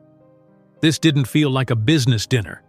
There had been no mention of the Westridge acquisition or any other work matter since their arrival. When Lucas asked to check out the play area after they'd ordered their meals, Sarah nodded her permission. Once he was safely engaged with the climbing structure a few yards away, she turned to James with a questioning look. "The Westridge acquisition?" she prompted. James had the grace to look slightly abashed. "Ah, yes, about that." He paused, taking a sip of his wine. "The truth is, there are no new developments with Westridge. I wanted to see you outside of the office, and I wasn't brave enough to simply ask you to dinner without a pretext." Sarah's eyes widened. "So this is a personal dinner," James confirmed, his blue eyes holding hers steadily. "I've been trying to find the right moment to continue our conversation from the gala, but the opportunity never seemed to present itself at the office." Sarah's heart began to race. "I see. I understand if you're uncomfortable with this situation," James continued. "I'm your boss, and there are complications that come with that. If you'd prefer to keep our relationship strictly professional, I will respect that completely and never mention this again." "What exactly are you suggesting?" Sarah asked, needing clarity before she could formulate a response. James leaned forward slightly. "I'm suggesting that I've grown to care for you, Sarah, not just as a valued employee, but as a woman I admire and enjoy spending time with. I'd like to explore whether those feelings might be mutual." The directness of his admission took her breath away. "James, You don't need to answer now," he interrupted gently. "In fact, I'd prefer you didn't. Take some time to consider what I've said. There's no pressure, and regardless of your decision, your position at Apex is secure." Sarah nodded slowly, her mind racing with the implications of his words. "Thank you for your honesty. I should add," James continued, his expression growing more serious, that if you did want to pursue something more than a professional relationship, I would recuse myself from any decisions affecting your employment. Deborah would handle your reviews and compensation discussions. I wouldn't want any appearance of impropriety." The thoughtfulness of this detail touched Sarah deeply. He had clearly considered the potential complications carefully. "Look, Mom!" Lucas called, waving from the top of the play structure. "I'm king of the mountain!" Sarah waved back, grateful for the momentary distraction as she processed James's unexpected declaration. When she turned back to him, she found him watching her with a gentle expression. "He's a remarkable child," James said softly. "You've done an amazing job with him." "Thank you," Sarah replied. "He's my whole world. I can see that, and I admire it." James hesitated. "I should clarify that my interest in you includes understanding and respecting your priorities as a mother. Lucas would never be an afterthought in any arrangement between us." The arrival of their food saved Sarah from having to respond immediately to this profound statement. As Lucas returned to the table, excitedly describing every feature of the play area, she found herself studying James with new eyes. This powerful, successful man was declaring not just an interest in her, but a willingness to embrace her son as part of the package. It was terrifying, it was exhilarating, and it was completely unexpected. The weekend gave Sarah much-needed time to process James's unexpected declaration. As she moved through her usual Saturday routine, grocery shopping with Lucas, laundry, helping with his homework, her mind kept returning to the dinner, replaying James's words and the earnest look in his eyes. "Mom, you're doing it again," Lucas said, pulling her back to reality as they folded laundry together on Sunday afternoon. "Doing what, buddy?" Sarah asked, smoothing out one of his small t-shirts. "Thinking so hard your forehead gets all wrinkly." He demonstrated scrunching his face into an exaggerated frown that made her laugh. "Is it about Mr. Harrison? Are you going to be his girlfriend?" Sarah nearly dropped the shirt she was folding. "Lucas, what makes you ask that?" He shrugged with a child's simple logic. "Because he likes you and I think you like him, and he gave me a robot. Zach at school says his mom's boyfriend gives him presents all the time to make him like him, but I already like Mr. Harrison even without the robot." Sarah sat on the edge of the bed, pulling Lucas next to her. "Honey, adult relationships are complicated. Mr. Harrison and I work together, and that makes things tricky." "Because he's the boss?" Lucas asked, leaning against her side. "That's part of it," Sarah agreed. "But also because any change would affect you too. How would you feel if Mr. Harrison and I spent more time together? Outside of work, I mean." Lucas considered this seriously. "I think it would be good. He's nice and he doesn't talk to me like I'm a baby, and he makes you smile more." He looked up at her with his earnest brown eyes. "Dad never made you smile even before he left." The simple observation struck Sarah with unexpected force. Lucas had been only 3 when Mark walked out, yet he'd been perceptive enough even then to recognize his parents' unhappiness. "You're pretty wise for a 6-year-old, you know that?" she said, wrapping an arm around his small shoulders. "So, are you going to tell Mr. Harrison yes?" Lucas persisted. Sarah sighed. "I'm still thinking about it, buddy, but I promise your feelings are a big part of what I'm considering." By Monday morning, Sarah had made her decision. She arrived at the office earlier than usual, her stomach fluttering with nervous anticipation. James was already in his office, visible through the glass partition as he reviewed documents at his desk. Sarah took a deep breath and knocked on his door. "Come in," he called, looking up with a smile that brightened when he saw her. "Sarah, good morning." "Good morning," she replied, closing the door behind her. "I was hoping we could talk before the day gets busy." James set down his pen and gave her his full attention. "Of course." Sarah remained standing, too nervous to sit. "I've been thinking about what you said at dinner, about your feelings and exploring something beyond our professional relationship. "And?" James asked quietly, his expression carefully neutral. "I'd like that too," Sarah admitted, the words sending her heart racing.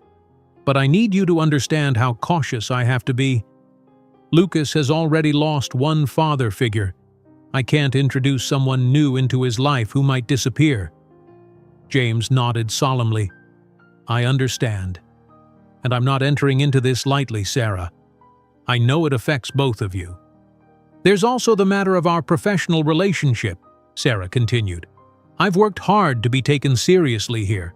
I don't want people thinking I've advanced because of personal connections." "Agreed," James said firmly. "As I mentioned, Deborah would handle all employment matters concerning you, and we can be discreet until we determine if this is something lasting." Sarah finally sat in one of the chairs across from his desk. "So what happens now?" James smiled, the tension in his shoulders visibly easing. "Now we take things slowly. Perhaps dinner this weekend? Just the three of us again?" "I'd like that," Sarah replied, returning his smile. "Lucas would too. He's quite the fan of yours, especially after the robot kit." "The feeling is mutual," James said warmly. "He's a remarkable child, very much like his mother." A knock at the door interrupted the moment. Deborah poked her head in. "Sorry to interrupt, but your 8:30 is here, James." "Thank you, Deborah," James replied, standing. As Sarah rose to leave, he added quietly, "I'm looking forward to the weekend." "Me too," she admitted, a warm flutter in her chest as she returned to her desk. The rest of the week progressed with a new undercurrent of awareness between them. Outwardly, their professional relationship remained unchanged.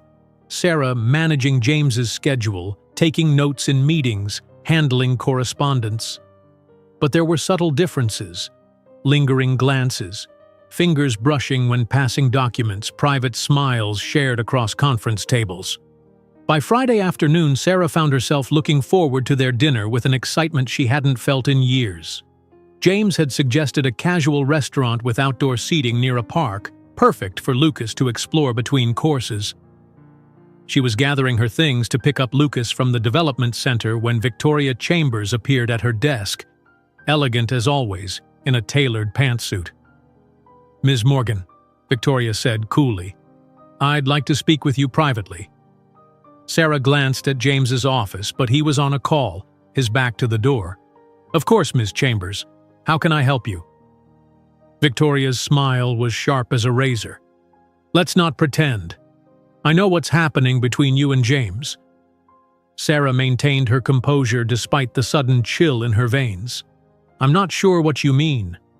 "Please," Victoria scoffed. "The lingering looks, the private conversations. James isn't exactly subtle when he's interested in someone. I've seen it before. With all due respect, Ms. Chambers, my relationship with Mr. Harrison is professional." Victoria leaned closer, her voice dropping to a whisper. "Let me give you some friendly advice. James Harrison has a pattern. He finds damaged women, makes them feel special, then discards them when he gets bored.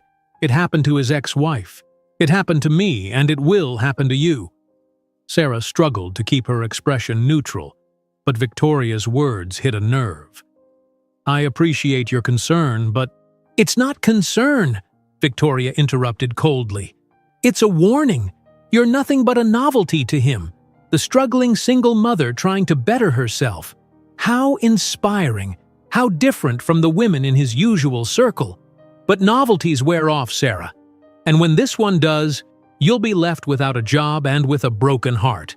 Is that what you want for yourself? For your son?" Before Sarah could respond, James's office door opened. "Victoria," he said, his tone neutral but his eyes sharp. "I wasn't aware we had a meeting scheduled." "Just some friendly conversation with your latest assistant," Victoria replied smoothly. "Always good to maintain positive interdepartmental relationships." James's jaw tightened almost imperceptibly. "Sarah, weren't you heading to pick up Lucas? Don't let us keep you." Grateful for the escape, Sarah gathered her purse. "Yes, thank you. Have a good weekend, Ms. Chambers, Mr. Harrison." As she walked to the elevator, she could feel Victoria's gaze burning into her back. The woman's words echoed in her mind, planting seeds of doubt that grew with each step. Was she just another in a line of James's fascinations? A temporary distraction from his high-powered life? The questions lingered as she collected Lucas and drove home, casting a shadow over her anticipation for the weekend. Saturday evening arrived despite Sarah's conflicted emotions. Lucas was ecstatic about seeing James again, chattering excitedly as they got ready. Sarah had almost convinced herself to call and cancel, but her son's enthusiasm made that impossible. The restaurant James had chosen was perfect, casual enough for a child, but with excellent food and a beautiful patio overlooking a small playground. James was waiting when they arrived, dressed down in jeans and a navy button-down that made his eyes appear even bluer. "Mr. Harrison!" Lucas exclaimed, rushing forward. "I brought my robot to show you! I built it all by myself!" "That's impressive," James said, genuinely interested as Lucas pulled the completed robot from his backpack. "You must have followed the instructions very carefully." While Lucas explained his building process in detail, James glanced up at Sarah with a warm smile that faltered when he saw her reserved expression. "Everything okay?" he asked quietly when Lucas paused for breath. "Fine," Sarah replied automatically. "Just a long week." James looked unconvinced but didn't press the issue as they were seated at their table. Throughout the meal, he was attentive and engaging, drawing Lucas out with questions about school and encouraging Sarah to share stories from her own childhood. By the time they'd finished their main course, Lucas was begging to try out the playground visible from their table. "Can I go play, Mom?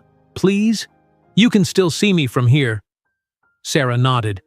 "Stay where I can see you, okay?" As Lucas dashed off, James turned to Sarah with a serious expression. "Now, will you tell me what's really bothering you?" Sarah hesitated, watching Lucas climb the playground structure. "Victoria came to see me yesterday." James's expression darkened. "What did she say?" "That I'm just your latest project. That you have a pattern of getting involved with damaged women and then discarding them when you get bored." Sarah met his eyes directly. "Is it true?" James was quiet for a long moment, his gaze steady. "Victoria and I were involved briefly about 2 years ago, right after my divorce was finalized. It wasn't serious, at least not for me. She wanted more than I was prepared to give." "And your ex-wife?" Sarah pressed. "Catherine and I were married for 15 years, James said softly. "We grew apart after Emma was born. By the time we divorced, we were living separate lives under the same roof." He leaned forward. "Sarah, Victoria is manipulating you because she feels threatened. Why should I believe you over her?" "You shouldn't," James replied simply.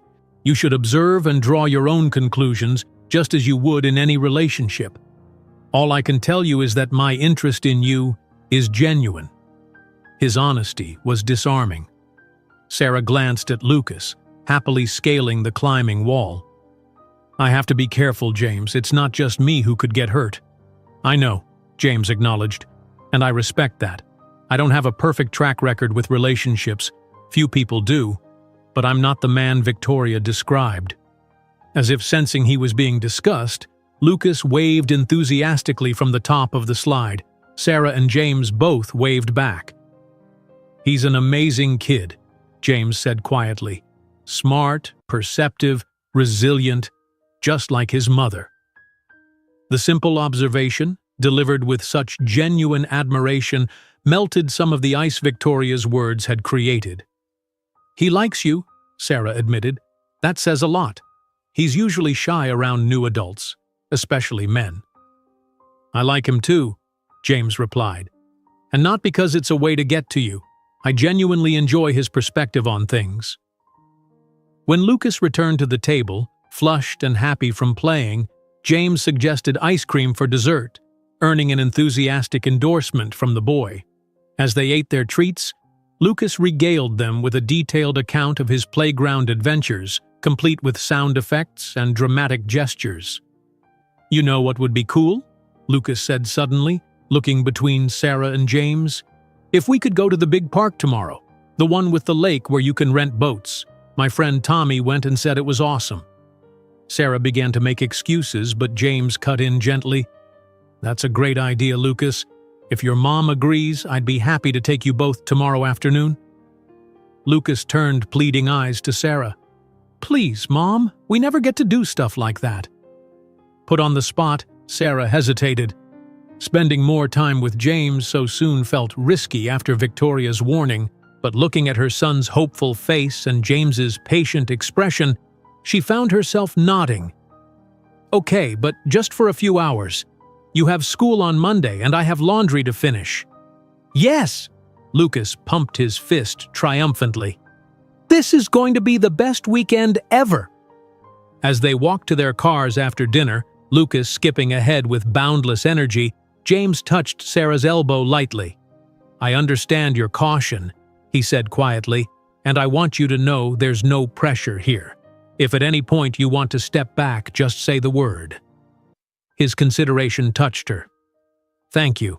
I'm trying to be sensible, but this is all new territory for me." "For me too," James admitted. "I've never dated a woman with a child before. It's a different kind of responsibility."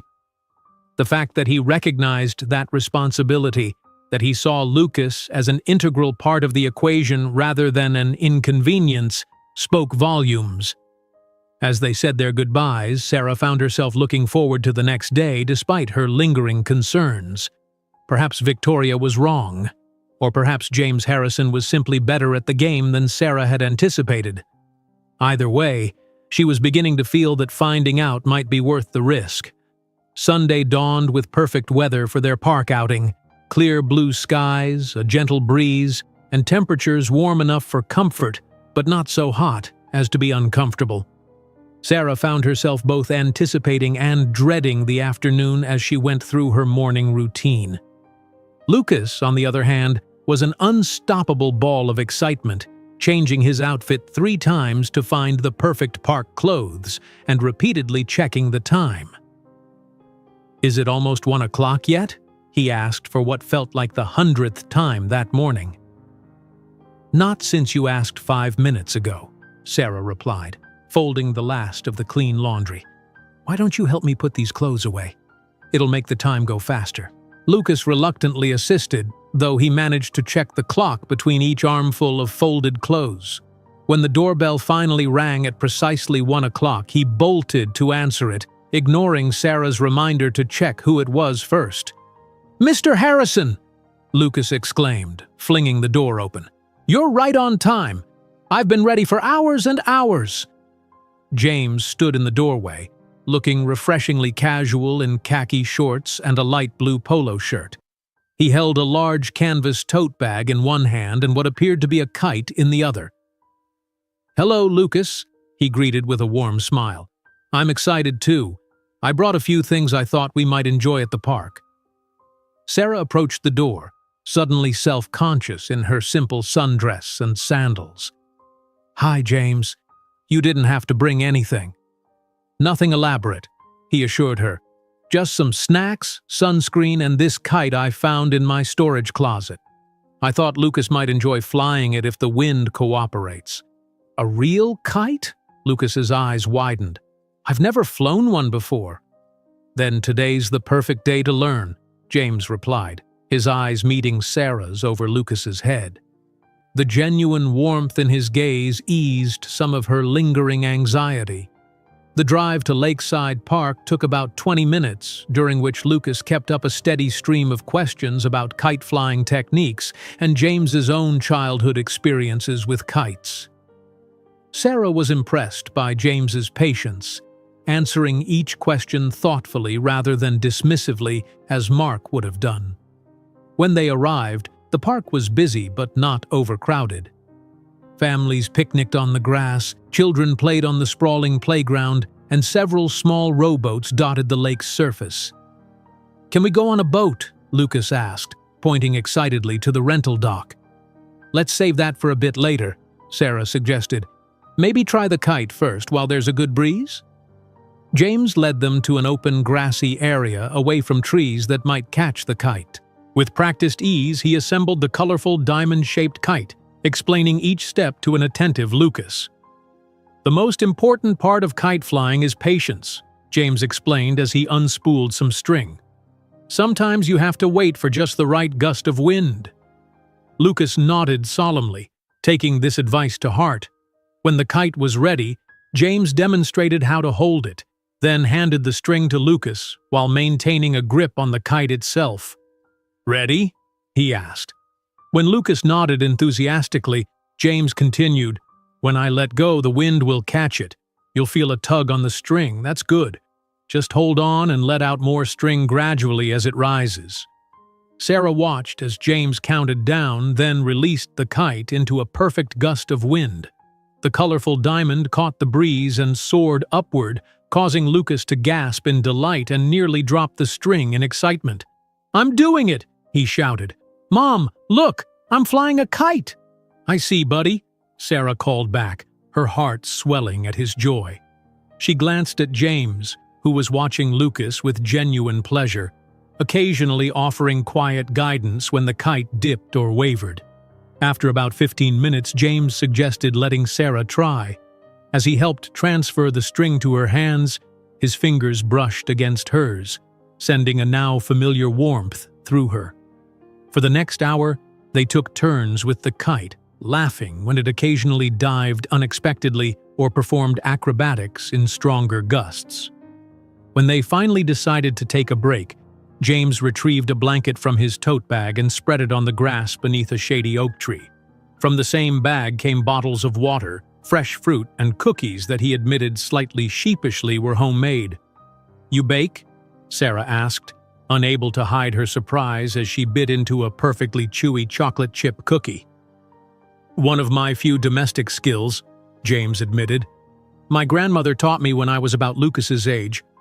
She said a man should never be completely dependent on restaurants or takeout." "Smart lady," Sarah commented. "These are amazing." "Way better than the ones from the store," Lucas agreed, already reaching for a second cookie. After their snack, Lucas spotted the playground and asked permission to play. From their blanket under the tree, Sarah and James could easily watch him as he joined other children on the elaborate climbing structure. "He's having a wonderful time," James observed, his voice warm with affection. "Yes, he is," Sarah agreed. "Thank you for suggesting this. We don't get to do things like this very often." "Why not?" James asked gently. "If you don't mind my asking." Sarah sighed. "Time, mostly. Between work and keeping up with household chores, there aren't many free hours in the week. And honestly, money too. Single income doesn't stretch as far as I'd like, even with my new salary." James nodded thoughtfully. "I understand. My mother raised me alone after my father died. She worked 2 jobs most of my childhood. Days like this were rare treasures." The revelation surprised Sarah. "I didn't know that about you. I assumed that I came from privilege," James finished with a small smile. "Not until much later.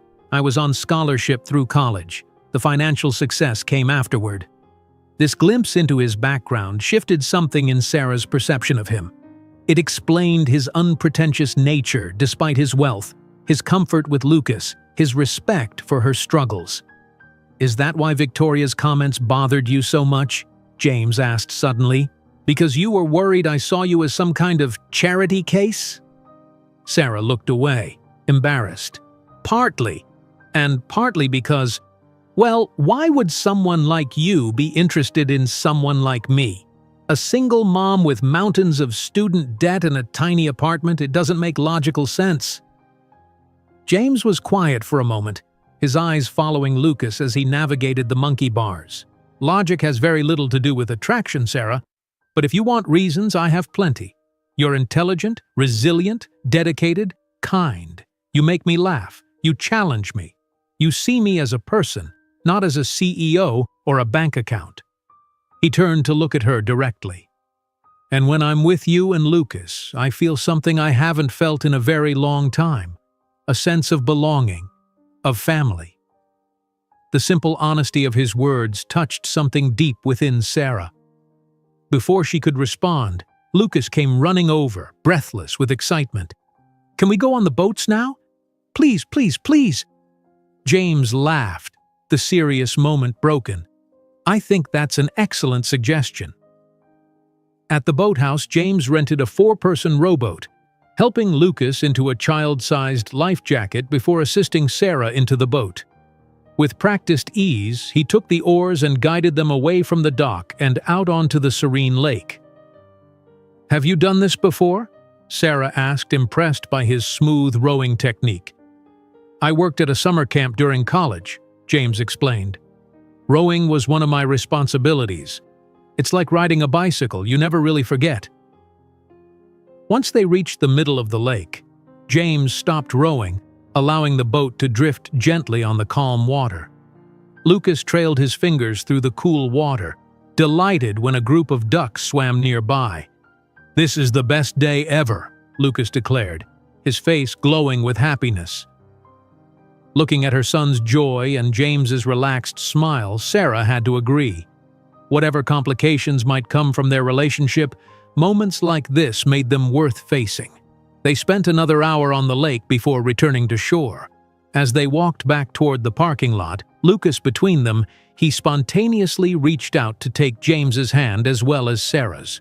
The simple, trusting gesture brought tears to Sarah's eyes. The drive home was quieter, with Lucas drowsy from the afternoon's activities. By the time they reached Sarah's apartment building, he was fast asleep in the back seat. "I can carry him up," James offered softly. Inside the apartment, James gently placed Lucas on his bed.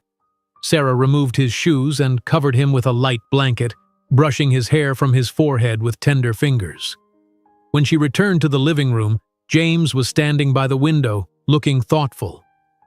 "Thank you for today," Sarah said, joining him. "It was perfect." "It was," James agreed. He turned to face her, his expression serious.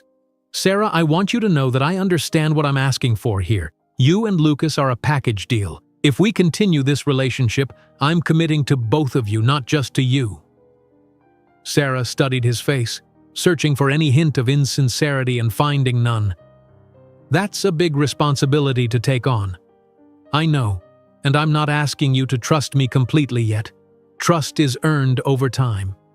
He reached out slowly, giving her time to pull away, and took her hand in his. "But I'd like the chance to earn it." Something in his quiet confidence, in the way he'd interacted with Lucas all day, in his willingness to be patient, melted the last of Sarah's reservations. She stepped closer, her heart racing. "I'd like that too," she whispered. James smiled, lifting his free hand to gently touch her cheek. "May I kiss you, Sarah?" The question, asked with such respect for her boundaries, made her decision easy. She nodded, rising slightly on her toes as he leaned down. The kiss was gentle, almost tentative at first, but deepened as Sarah responded. His hand moved to cup the back of her head, drawing her closer as warmth spread through her.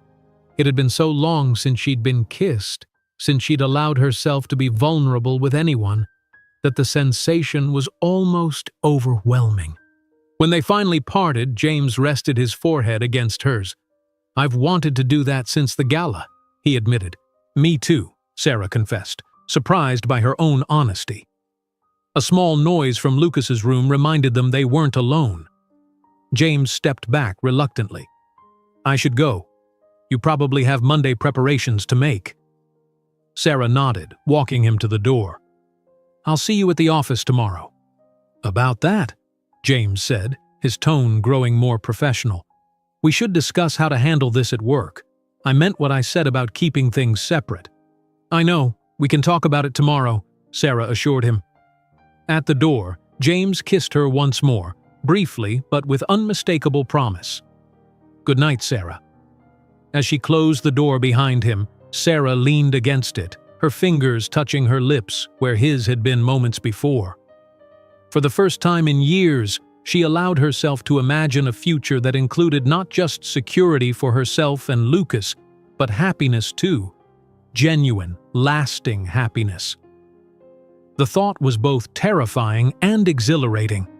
But as she moved around the apartment, preparing for the week ahead, Sarah realized she was ready to embrace that possibility, whatever challenges might come with it. Meanwhile, in his car, James made a phone call. "Emily, it's Dad. Yes, I know it's late at Princeton. Listen, remember that woman I mentioned, Sarah?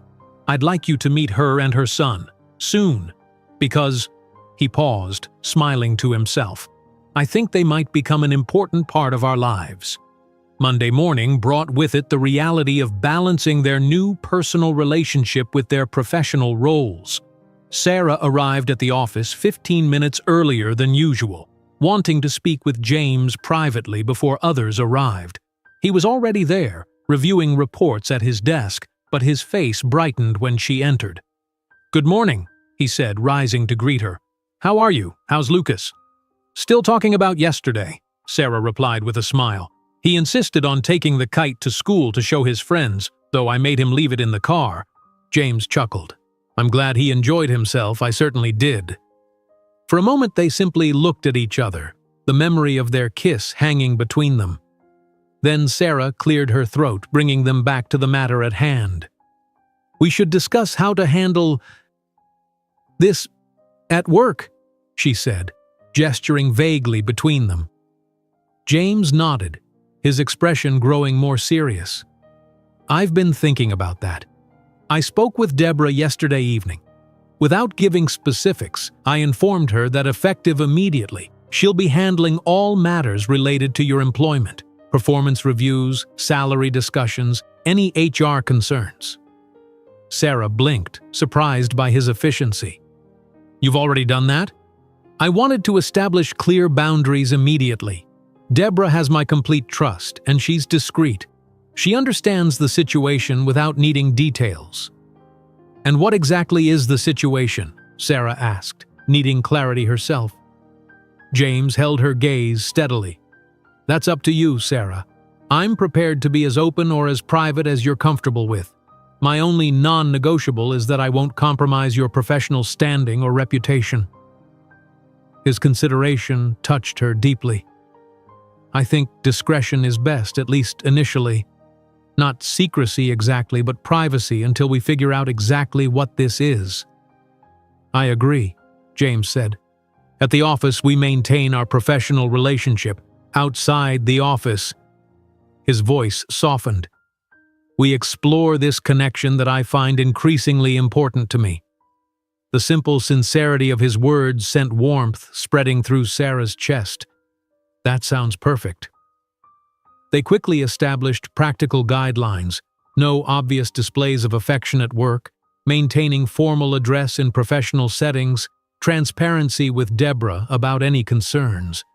By the time other employees began arriving, they had transitioned seamlessly back into their professional roles. The week progressed smoothly with their new understanding. At work, they were the efficient team of CEO and executive assistant, distinguished only by perhaps a warmer rapport than before. But in the evenings, James would call to speak with both Sarah and Lucas, sharing stories of his day or listening to Lucas's detailed accounts of school adventures. On Thursday, James invited them to dinner at his home for the weekend. "My daughter Emily is coming home from Princeton for a few days. I'd like her to meet you both."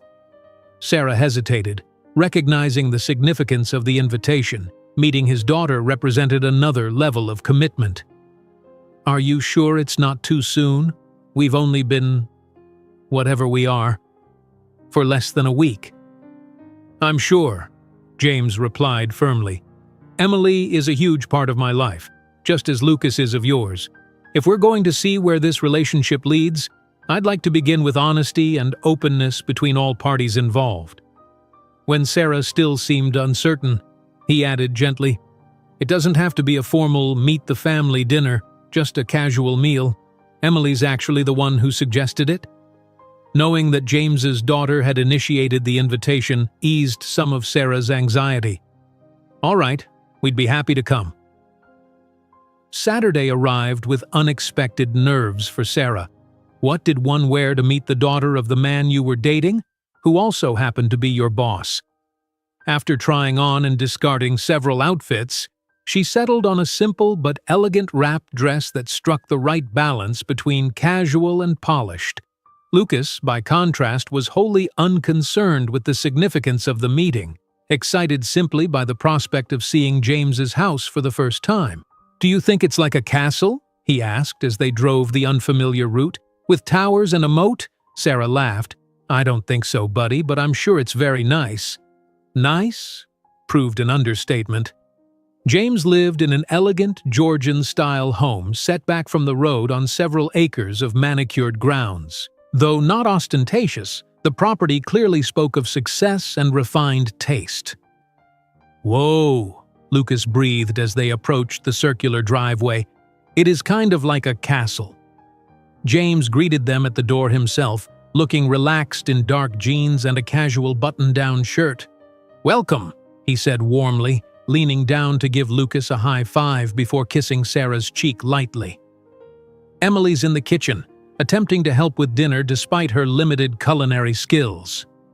"I heard that," a female voice called from within the house, followed by the appearance of a young woman who could only be James's daughter. She had his blue eyes and confident bearing, though her hair was a warmer brown than his salt and pepper. "You were meant to," James replied with obvious affection. "Emily, this is Sarah Morgan and her son Lucas. Sarah, Lucas, my daughter, Emily Harrison." "Nice to finally meet you," Emily said, extending her hand to Sarah with a genuine smile. "Dad hasn't stopped talking about you two since I got home yesterday." Sarah returned the handshake, oddly relieved by Emily's straightforward manner. "It's lovely to meet you too. Your father speaks of you often." Emily then crouched to Lucas's level. "And you must be the Lucas I've heard so much about. Dad tells me you're an excellent kite flyer." Lucas nodded seriously. "Mr. Harrison taught me last weekend. I'm still learning, but I didn't crash it into any trees." "That's more than I can say for my attempts as a kid," Emily laughed, standing. "Come on in. Dad's making his famous lasagna, which is actually worth the hype, unlike his grilling, which is perpetually overdone." "Slander," James declared good-naturedly, guiding them into a spacious, warmly decorated home. The evening unfolded with surprising ease. James's home, while undeniably luxurious, was comfortable rather than showy. The kitchen where they gathered while dinner finished cooking was clearly the heart of the home, spacious and well-equipped, but designed for actual use, not just display. Emily proved to be intelligent, witty, and remarkably down-to-earth given her privileged upbringing. She engaged Lucas in conversation about his school and interests with genuine curiosity, sharing stories of her own childhood adventures that had him giggling uncontrollably. "Dad was always working when I was growing up," Emily explained to Sarah as they set the table together. "But weekends were sacred. No matter what crisis was happening at whatever company he was saving at the time, Saturdays were our day." Sarah glanced through the doorway to where James and Lucas were engaged in serious discussion about the proper way to taste-test pasta. "That must have been special." "It was," Emily agreed. "After Mom left when I was 12, those Saturdays were what got me through." She arranged silverware precisely, then looked directly at Sarah. "I haven't seen him this relaxed in years, you know? Not since before the divorce." "Oh," Sarah managed, caught off guard by the observation. "We've only been—" "It's very new," Emily smiled. "Maybe to you. Dad's been talking about his remarkable new assistant for months.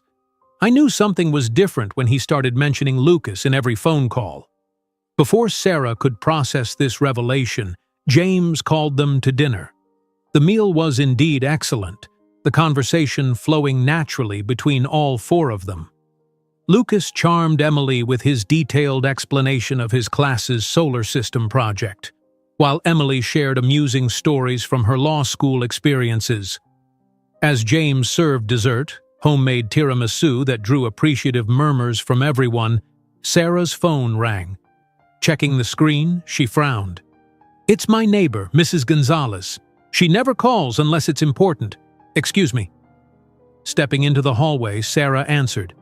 "Mrs. Gonzalez? Is everything all right?" The elderly woman's voice was agitated. "Sarah, dear, I'm at your apartment. There's been some kind of water leak from the unit above yours. The super asked me to call you. There's significant damage. They need you to come assess your belongings before they can start repairs." Sarah's stomach dropped. "How bad is it?" "Bad enough, dear. The ceiling in the living room partially collapsed." Mrs. Gonzalez's voice softened with sympathy. "You should come as soon as you can." When Sarah returned to the dining room, her distress must have been evident on her face because James immediately stood. "What's wrong?" "There's been a water leak in my apartment," she explained, already gathering her purse. "The ceiling's partly collapsed. I'm so sorry, but we need to go." "Of course," James said immediately.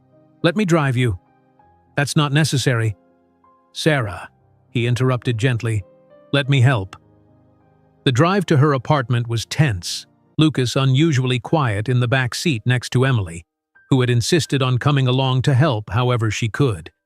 When they arrived, the scene was worse than Sarah had imagined. Water had saturated the living room ceiling, causing a large section to cave in. Furniture, books, electronics, all were soaked or covered in wet debris. The small home she had worked so hard to create for herself and Lucas was a sodden mess. The building's super, Mr. Torres, greeted them apologetically. Pipe burst in the unit above.